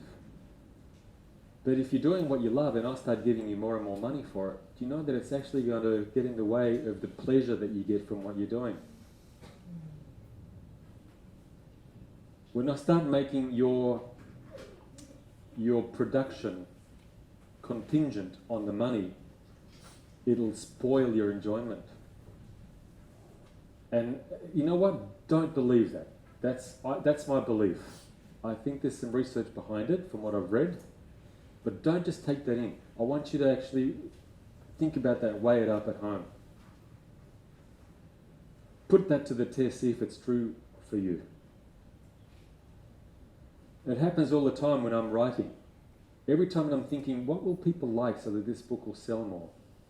I've become really, really unhappy. And my writing turns to crap.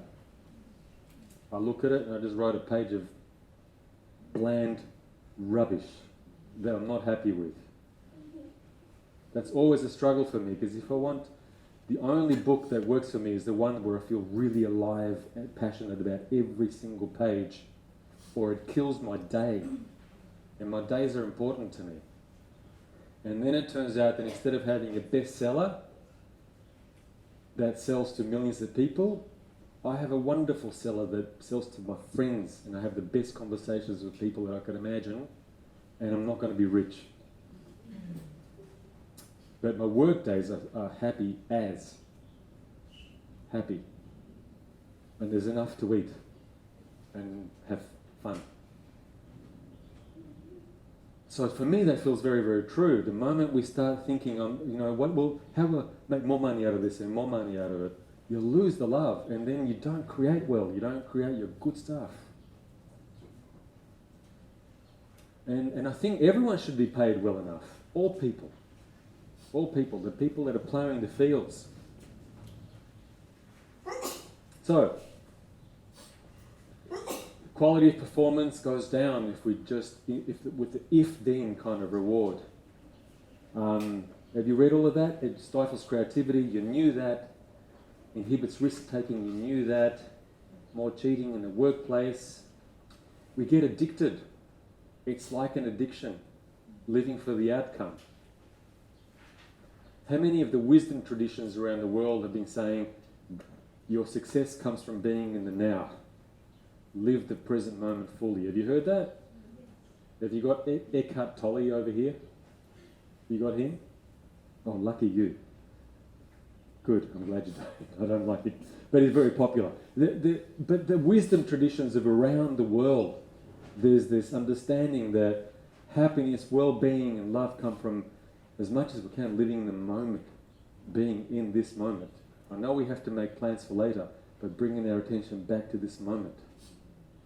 If all of your attention is attached to the outcome, there's so much unhappiness along the way, stress, strain, anxiety, illness. And then the outcome is not as good. Have you taken your photo? I'm going to finish with the bad news with this last slide, and then I'll go on to the good news. To the good news after our break. And then we'll finish it at 1 o'clock. And then this afternoon is the what do we do with this knowledge? What are some interesting ways to recalibrate our lives? That's this afternoon. I hope as many of you as possible will be here. What will we do with this knowledge? The workshop this afternoon, what did I call it? I called it Getting Your Children to Do Stuff. That's the title I gave it just to get you to come along. It's getting you to do stuff. It's getting you to do stuff, because the workshop this afternoon comes from, I've decided as my New Year's resolution for 2019, on the 1st of January, I've never made a New Year's resolution ever in my life. I don't care for the things. I've made one this year. I've declared war on drudgery. I've declared war on drudgery in my personal life. That's my quest. And I actually don't believe it's possible to eliminate drudgery all of the time. Once a month I have to do my taxes. I have to sweep the leaves. Although I bought a battery-operated leaf blower and it's really, really fun. No petrol fumes. I love it. It's my favourite toy. I love. Can I go sweep the leaves? There's no leaves. Oh, there's a leaf over there. So that's a part of how far. My question is, let's eliminate drudgery. My question is, how far can we go? This is an experiment. How far can I go to living a kind of life where I look forward to the things that not just the things that I choose to do, but the things that I must do. Cleaning the toilet. How can I change that? How can I change my relationship to that so it won't be drudgery and I won't be grumbling and swearing under my breath, so that I can look forward to that? How can I change everything that I do? Or change what it is that I do? Either the way that I do it or what I do. How far can I go? If I get to 65% this lifetime, I'm going to be a lot happier. I'm not just doing this for myself. I'm doing this for children. Because if we want our children to come more from passion in their lives, more from passion than from obligation and coercion, we need to live that right in front of them, right under their noses.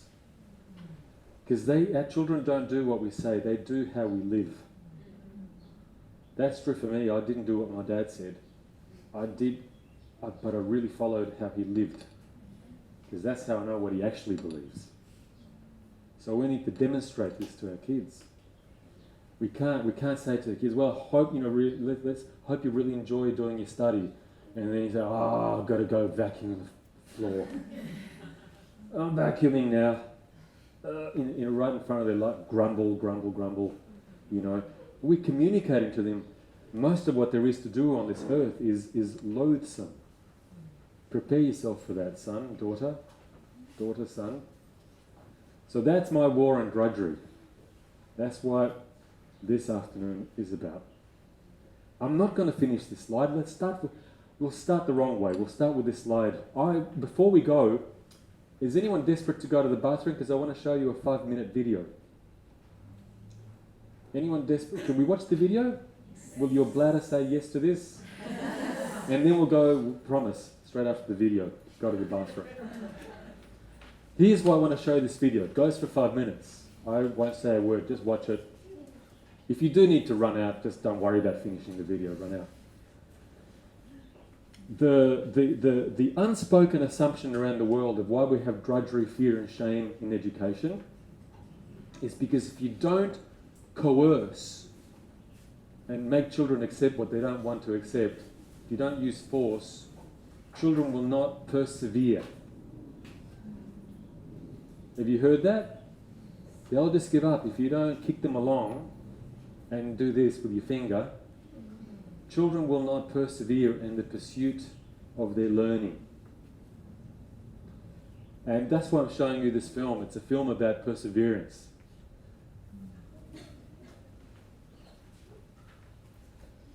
I want less drudgery, but I know that I won't be able to avoid pain, because in the pursuit of what I want to do, say writing my book, it took years.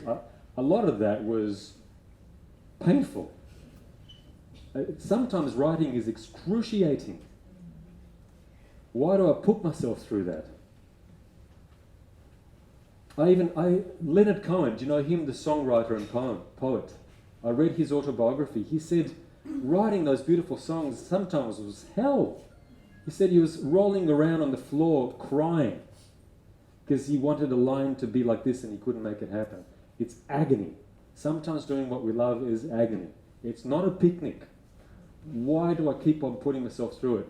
Because it means the world to me. I chose it. I own it. It's mine. I can't stop. So passion. When passion is what is driving your train, I want to argue that then we put up with all kinds of pain and failure and pain to build what it is that we want to build, whether it is to study accountancy or being a school teacher or do a painting like this one or whatever it is, right? It's not all a bunch of laughs when you do what you love. So that's why we need perseverance. What is it that drives perseverance? Coercion from an adult or passion? Watch this movie. Do young people persevere to do what they love or not? Watch this movie. Where is it? Ready to go. Everybody has their own project that they're doing, mostly like for themselves, you know, just so that they can accomplish something. This was mine. So this is pretty much a story of me dying over the past 2 years trying to film some stuff.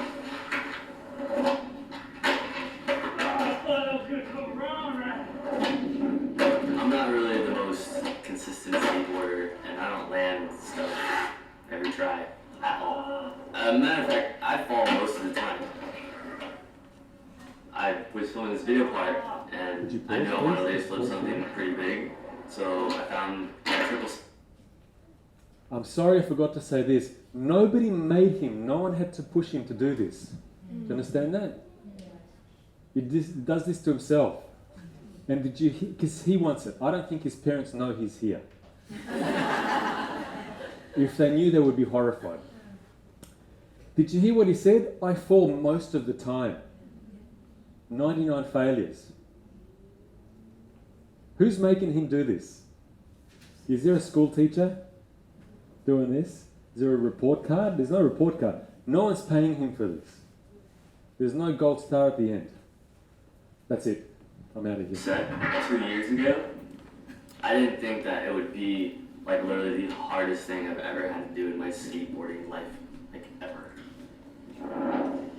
Now, it's been about 2 years, and I'm gonna say I've been there at least 10 times every year, and that's also about 100 tries every time, because I don't stop unless like I physically can't, or my like board is broken. Like I've gone so many times that there's been days that I've gone that I couldn't even try it. Like I went a couple times and there was cars parked right in front of the stairs.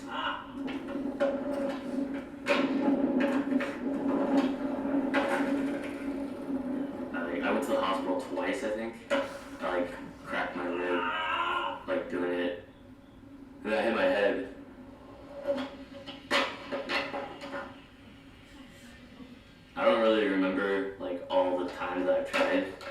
know how many times I went there, but I'm almost positive I've tried it over 2,000 times. I don't know if that's like a bad thing or like something to be proud of, but I definitely like bled a bunch for this and hurt myself a lot.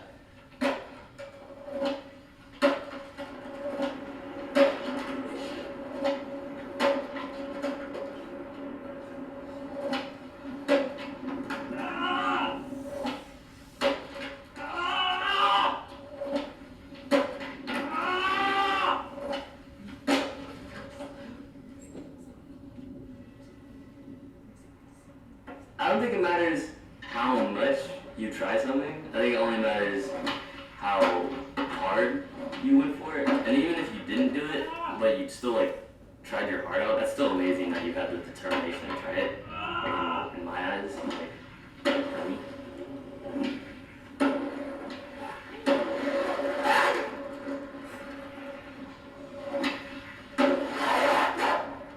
You do this! Come on!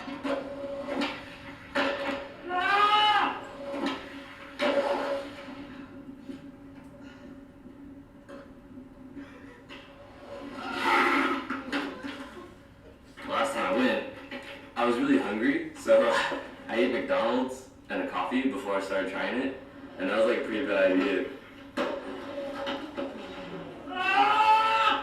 Come on! So I got there after I ate my McDonald's and my little coffee and started trying for about like 20 minutes, and I started to puke a little bit, like in my mouth, and I could feel it, and I was like, God, I shouldn't eat McDonald's, but I was like, I'm not gonna stop, like, I'm just gonna keep going.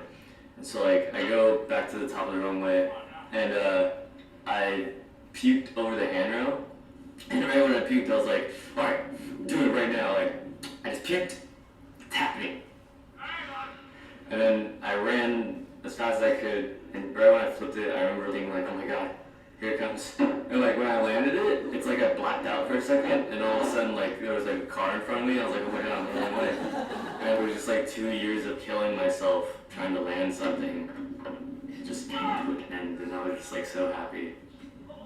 Like, oh my God, yes, I don't have to try it anymore. I did it. Like it's over.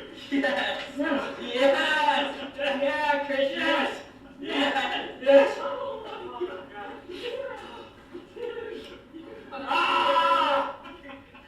That was perfect. So this might be easy for someone you know, or like your friends or you, but for me it was like the hardest thing that I've ever had to do in my own little personal accomplishment.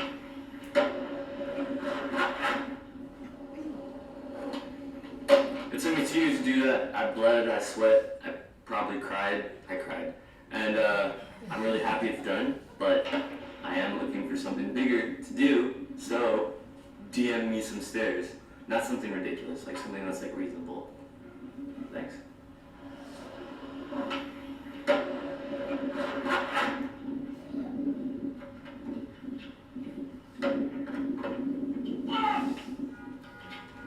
So basically what we have here is the old Nike Classic All quote.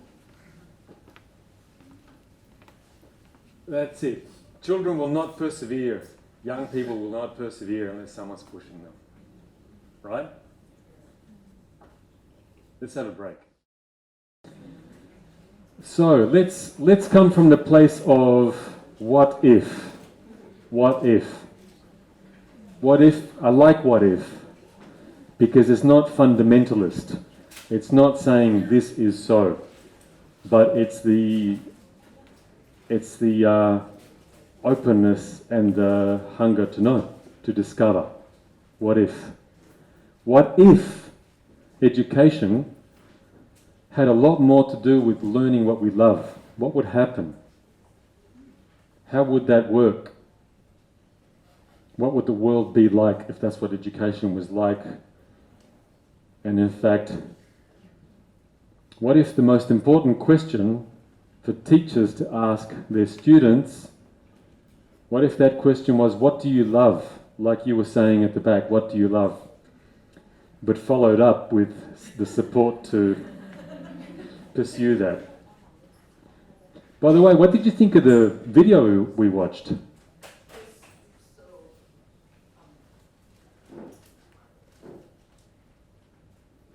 kind of like when you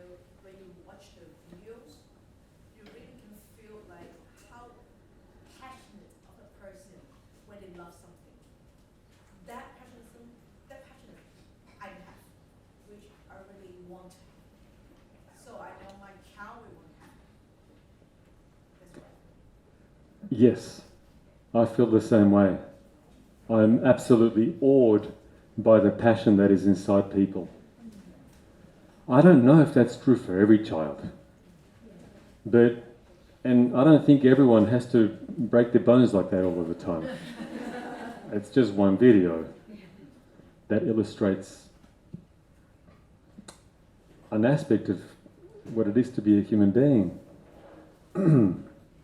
But you know, if there's a child that shows no passion, and if this is a child that says, I'm really, really passionate about playing the trumpet, and then suddenly it stops, you know, I want to ask questions. I don't want to just say, see, no passion, let's use force, or gold stars. I want to ask questions. What happened to your passion? I want to have a conversation with the child. What happened? Wait a minute, you said you loved everything about quantum physics. You loved it. You were jumping at it. You dropped it. What happened to you? Open up a conversation, not just letting it disappear like that. Because sometimes the passion changes. That's fine. I lost interest. That's fine. Sometimes children know exactly what they want to do from 5 years old. And often they don't. And they need to try 17 things. And sometimes you change. You loved blah, blah, blah, blah, blah until you were 15. You change your mind. Now you like working with timber. You used to like fixing bicycles. Now you want to work with timber. You change. That's okay. That's why we need to ask questions. Because sometimes the reason why a child gives up on doing what they love is because they've given up on themselves. And that's a wounded person that needs to have a conversation. The question then isn't about what you love. The question is, what happened to your self-belief? Because we stop the pursuit of our passion when something hurts our self-belief. I don't deserve, I'm guilty, I'm ashamed. No one helps. No one. Maybe I ran out of battery. Yeah. You give this back. I'll have the other microphone.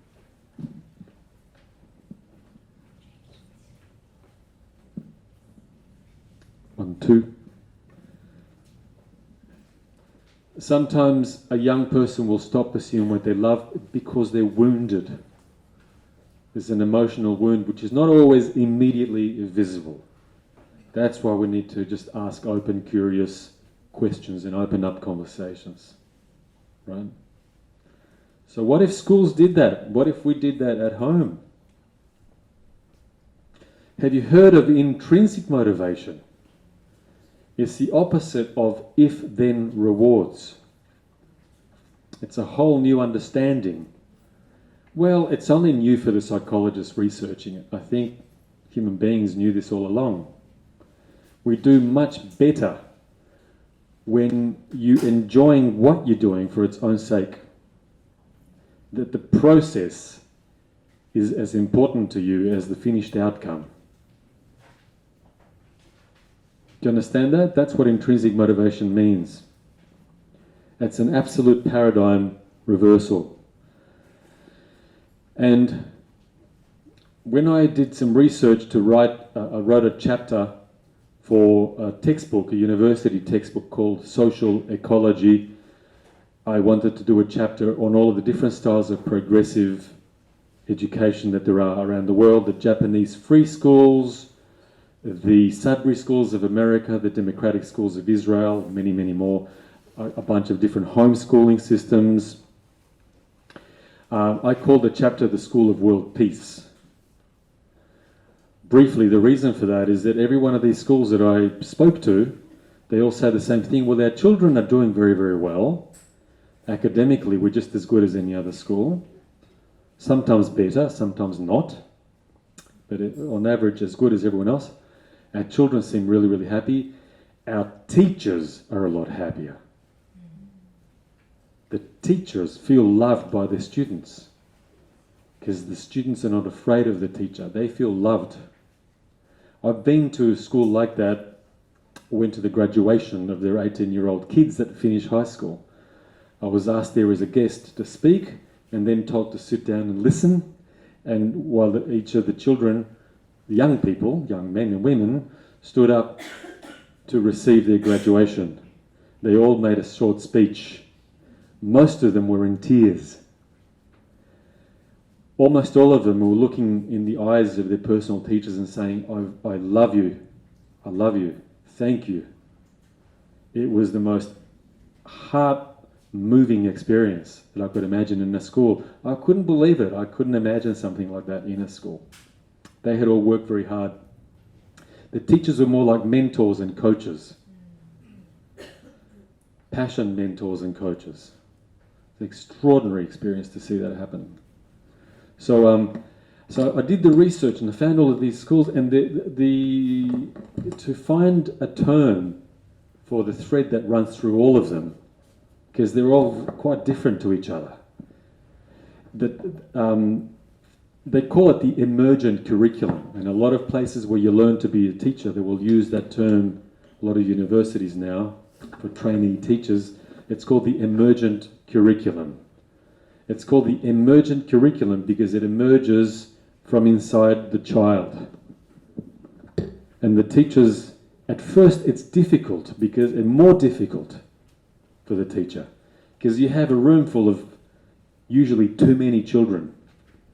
And you can't just give them all a photocopied, standardized piece of paper and get them all to do the same thing. When you do that, then you have a fight on your hands and you have to be push your entire career. It feels easy. It's just that it's sad and tragic. With the emergent curriculum, I need to really closely observe each student, because some of the students know exactly what they love. I love dinosaurs. I just want to learn dinosaurs. I'm crazy about dinosaurs. I'm going to be like that guy on the skateboard all day long with dinosaurs. The science of dinosaurs.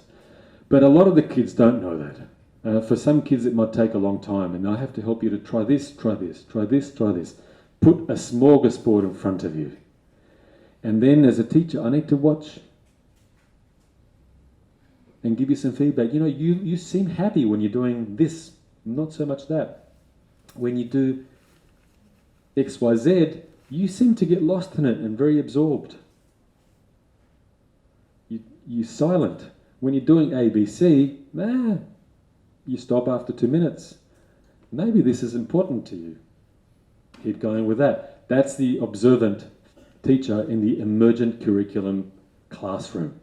So the kids are grouped with one another according to shared passion, and they worked on shared projects.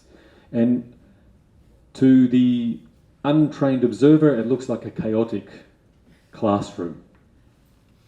That's because the kids are on fire in the pursuit of knowledge and experience and skill.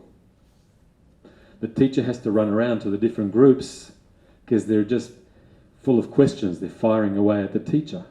The teacher gets devoured by the hunger for knowledge and mentorship. The teacher is a consultant rather than a dominator. A consultant that says, I have some new interesting questions that you could ask in your research, questions that you hadn't thought of. Have you thought of A, B, C, and D? Did you know that this thing that you like sharks right now, you want to research shark behavior and the migration of sharks from this water to that water? Do you know that there's these other places you could research that you didn't know? Let me show you. You see, you're a consultant. That's the emerging curriculum. Many different kinds of schools around the world are starting to use the emerging curriculum. It's becoming more mainstream. There's nothing more mainstream than the Catholic schools in Australia. But in the diocese of Sydney City, there's about 24, 25 Catholic primary schools using the emergent curriculum. There's nothing radical about this anymore. In fact, Macquarie University is running a study. For years they've been running a study with these kids. The reason I called it the School of World Peace in my chapter, I know it sounds a little dramatic, but when you're looking for a title, you need a dramatic title. It gets the attention. So it's because all of these people that I spoke to in Israel, Japan, around Australia, the States, Germany, New Zealand, they all say the same thing. The kids are doing well academically, and they seem a lot happier, but they also, the bullying went down. They don't beat each other up anymore. Violence went down. They all say that. To the point that they use the emerging curriculum as a treatment for social violence. You want kids to hurt each other less and collaborate more? Bring the emergent curriculum. Bring the emergent curriculum. They feel so much more valued. They're not in the mood to hit somebody. They don't feel ashamed. So they're not that angry. They're just as much in love with themselves when they make terrible mistakes as when they get a tremendous success. The love is constant. The self-love. You understand that? So far from being a radical idea, it's implemented. There's a practice.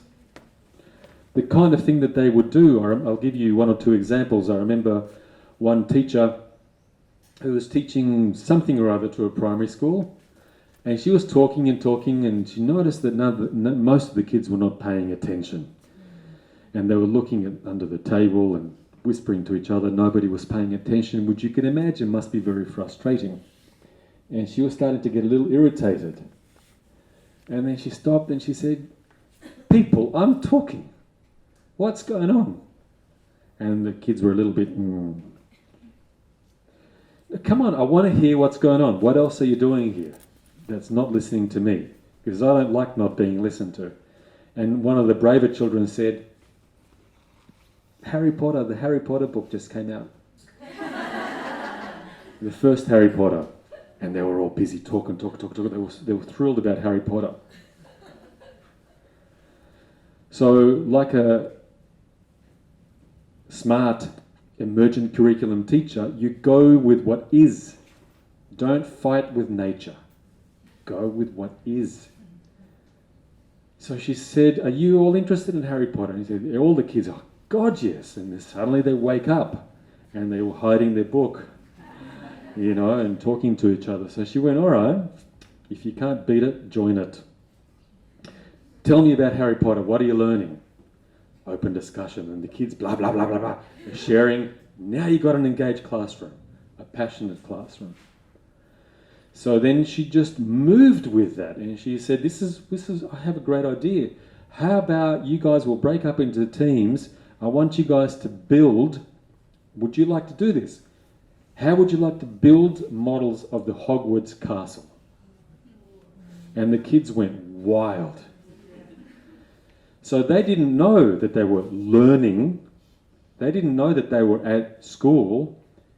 They thought that they were building models of the Hogwarts castle, which went on for a couple of weeks.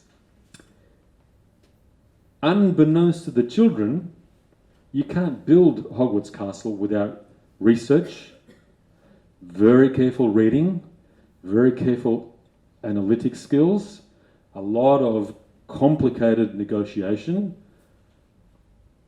Who's going to cut the sticky tape? Who's going to bring the texture colours? What colour is this going to be? I say yellow, you say brown. Hang on a minute, let's read this again. A lot of negotiating, social skills, a hell of a lot of mathematics. How do you know what size and the area this is going to be?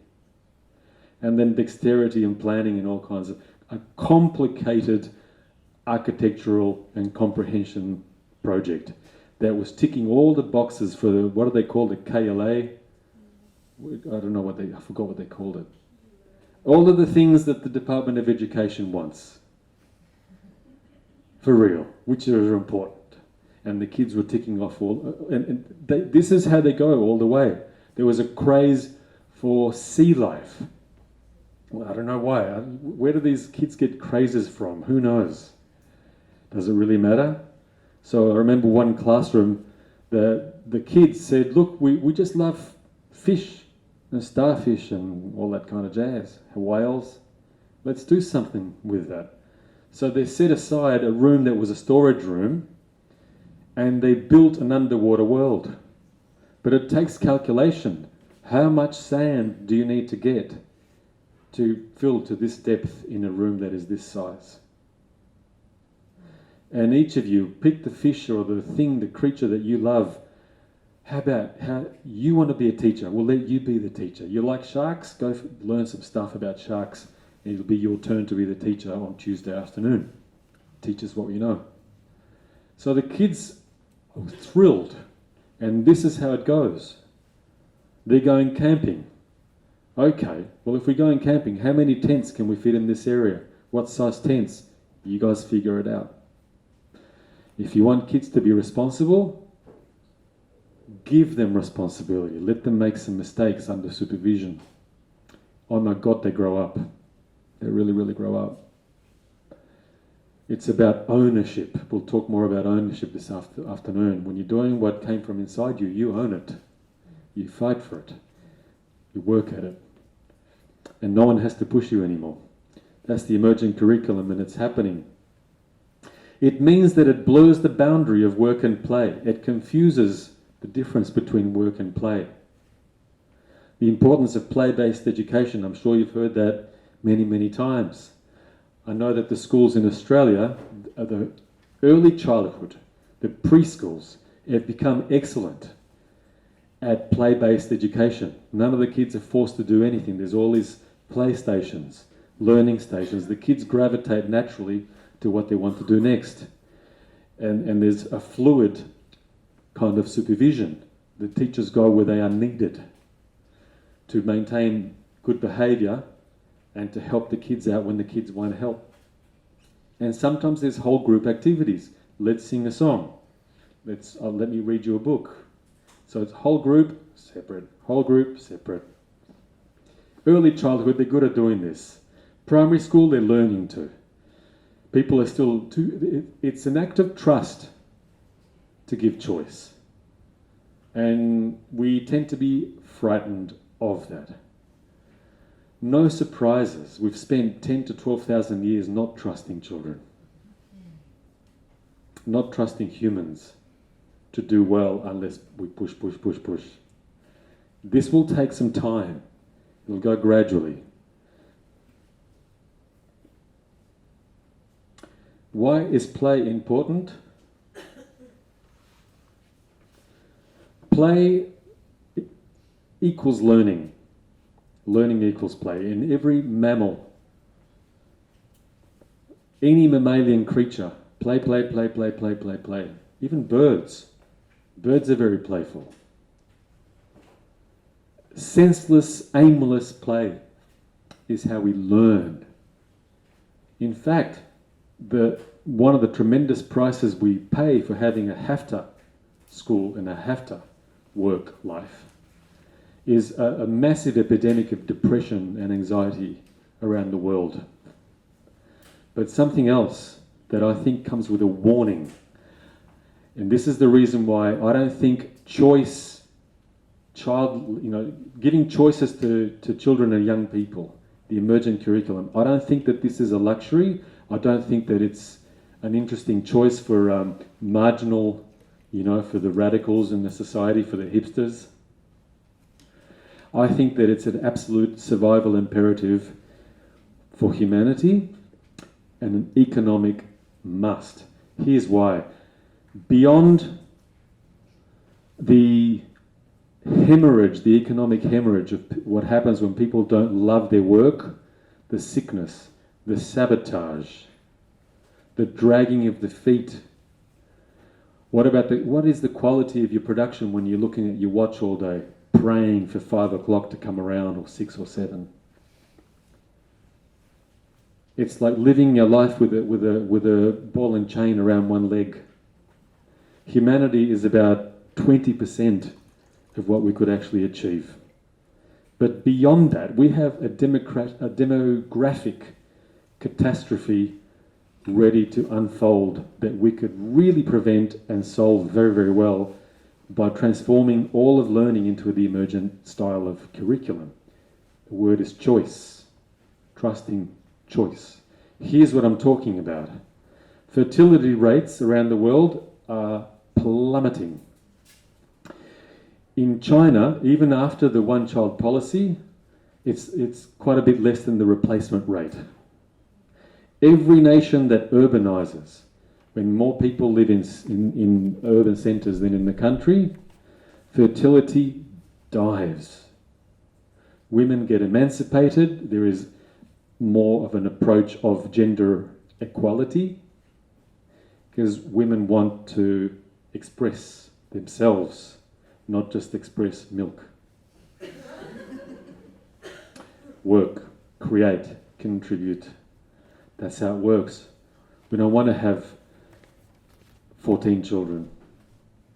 We want to have as many children as what A, we can afford to feed and educate, and B, and children are very expensive, and B, as many children as I can have time with to enjoy them.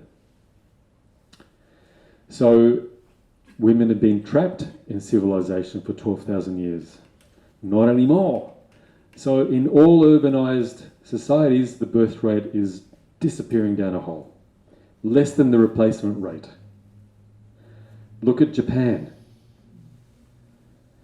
Sweden. The only countries that are still expanding population are the African countries, and they're developing quickly, so that will stop. Or countries that take in a lot of migration. What this means is that we're going to have an older and older and older world. A lot of old people. And we're living longer and longer. We're going to be an old civilization. Everybody's terrified about that. Why are we terrified about that? Ooh, not enough young people to pay for the old people. Why do the young people have to work hard to pay for the old people? Why? Because old people are useless. We're living longer, but what? We're useless and sick and good for nothing and nothing to contribute. Do you get where I'm going with this? We have an aging population and people are panicking about it. What's the solution? Some politicians say, let's get the women to have more children. Good luck to you with that. Good luck to you with that. It's not going to happen. They've tried. They get laughed out of town. It's so ridiculous. What's the other solution? Make people retire later. If you want to commit political suicide, propose that. It's not going to happen. There only leaves one option. Why are people desperate to retire? Why do you think people are desperate to retire? They can't wait till they're 65. Because work is horrible. You've been pushed to do stuff your whole life. That's if you didn't choose your work. Now look, there's a broad picture. Some people want to retire anyway, but they keep on doing other things. I'm finished with this career now. Maybe it's physically too difficult or too dangerous. That's okay. But I'm doing this other,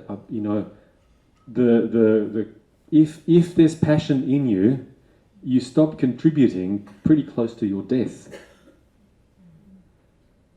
So that model of retirement, which means playing golf, only if you have a large flat country like Australia. If there's no golf courses, then what? Playing bingo.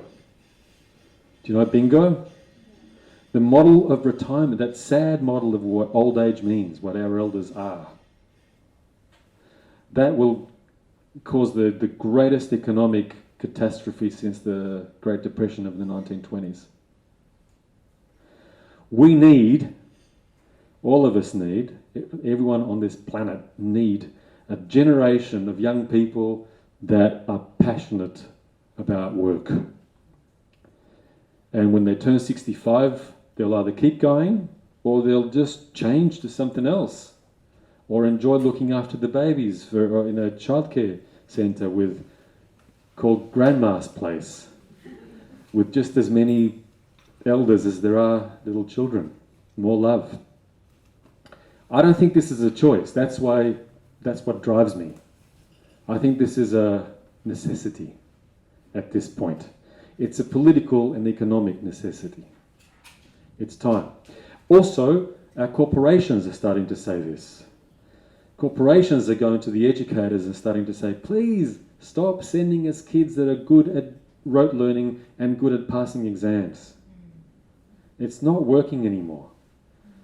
If a child is just used to doing what they're told, doing what they're told, doing what they're told, there is no self-motivation. And that there's nothing more frustrating for a boss. Oh my God, unless I'm here telling you how to breathe in and breathe out, you don't answer your own questions. Oh my God, you're knocking at my door saying, sir, how do I do this with my pencil? Please, take charge. Take ownership. Own your job. Stay after 5 because you love it. I can't.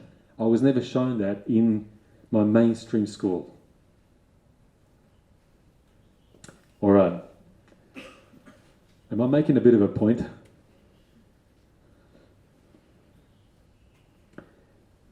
I'm going to skip that. Is it possible to play at your work?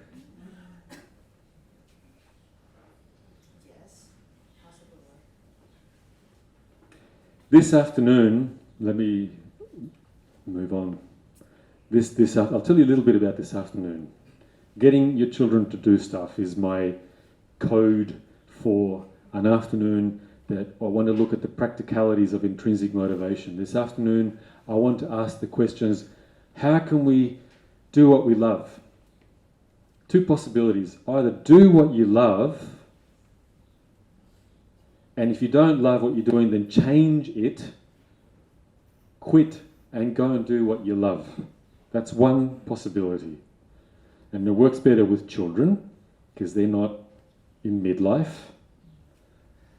They still have time to make choices, and if you don't like this, if you don't like maths, do geography. If you don't like that, try learning Japanese. If you don't like that, play the flute. Find your thing. It's harder to do that when you're 37 years old. One possibility, seek what you love, do that. Be faithful to yourself, don't do the other stuff.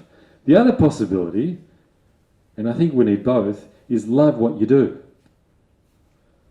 That's the question I was asking earlier. How far can I go at eliminating drudgery? Don't know yet.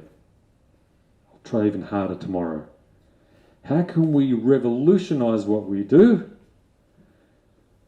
so that we thought we were going to hate it and then we didn't? Because for as much as I think most people have one beautiful talent in them, you're here to do this 1 or 2 things on earth. At the same time, I think we have a capacity to love a lot of things. A lot of things. Even things that you thought were going to be boring or too hard. We're interesting creatures. If there are ways to change our relationship to it. And that's what I want to share with you this afternoon. Do what you love or love what you do. You get that for you, you can pass it on to your children like it's falling out of bed, so easy. Oh. Lunchtime's coming.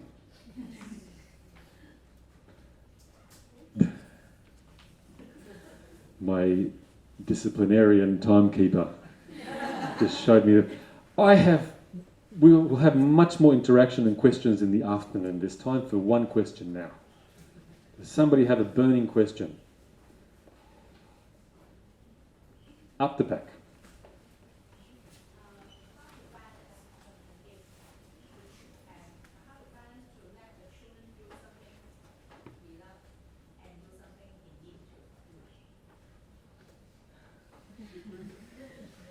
That's this afternoon. Are you coming after lunch? Good. Because there's 2 things to consider in this second category. How to balance, do what you love, and do the thing you need to do. Let's go to the thing that you need to do. A couple of things to consider there. Number one, are you sure that he needs to? I'm not saying he doesn't, I'm not challenging, I'm saying keep that question alive. Because are you sure? Who said? We've been told so many things, you have to. You have to do this. If you don't, everything will break, you will fail, Keep that question open always. Are you sure you need to do this? Are you sure? Or is that the old fear and the old shame talking? But even when you filter that out, I've never been able to find a life in which there aren't things that unless I do it, I won't get there. Just like the guy on the skateboard, not so dangerously, but there's a lot of things that he needs to do to have the result that he wants. Perhaps that's inescapable. How do we balance that? That's this afternoon. Because the things, when you need to clean your toilet and you didn't want to, well, I don't know, pay somebody else. You can't pay someone else. All right, you have a toilet, it's getting dirty. How can you revolutionize that job? So instead of being horribly unhappy when you do it, you're only partially unhappy. That's worth it this afternoon. Thank you, everybody. Enjoy your lunch. Enjoy your lunch.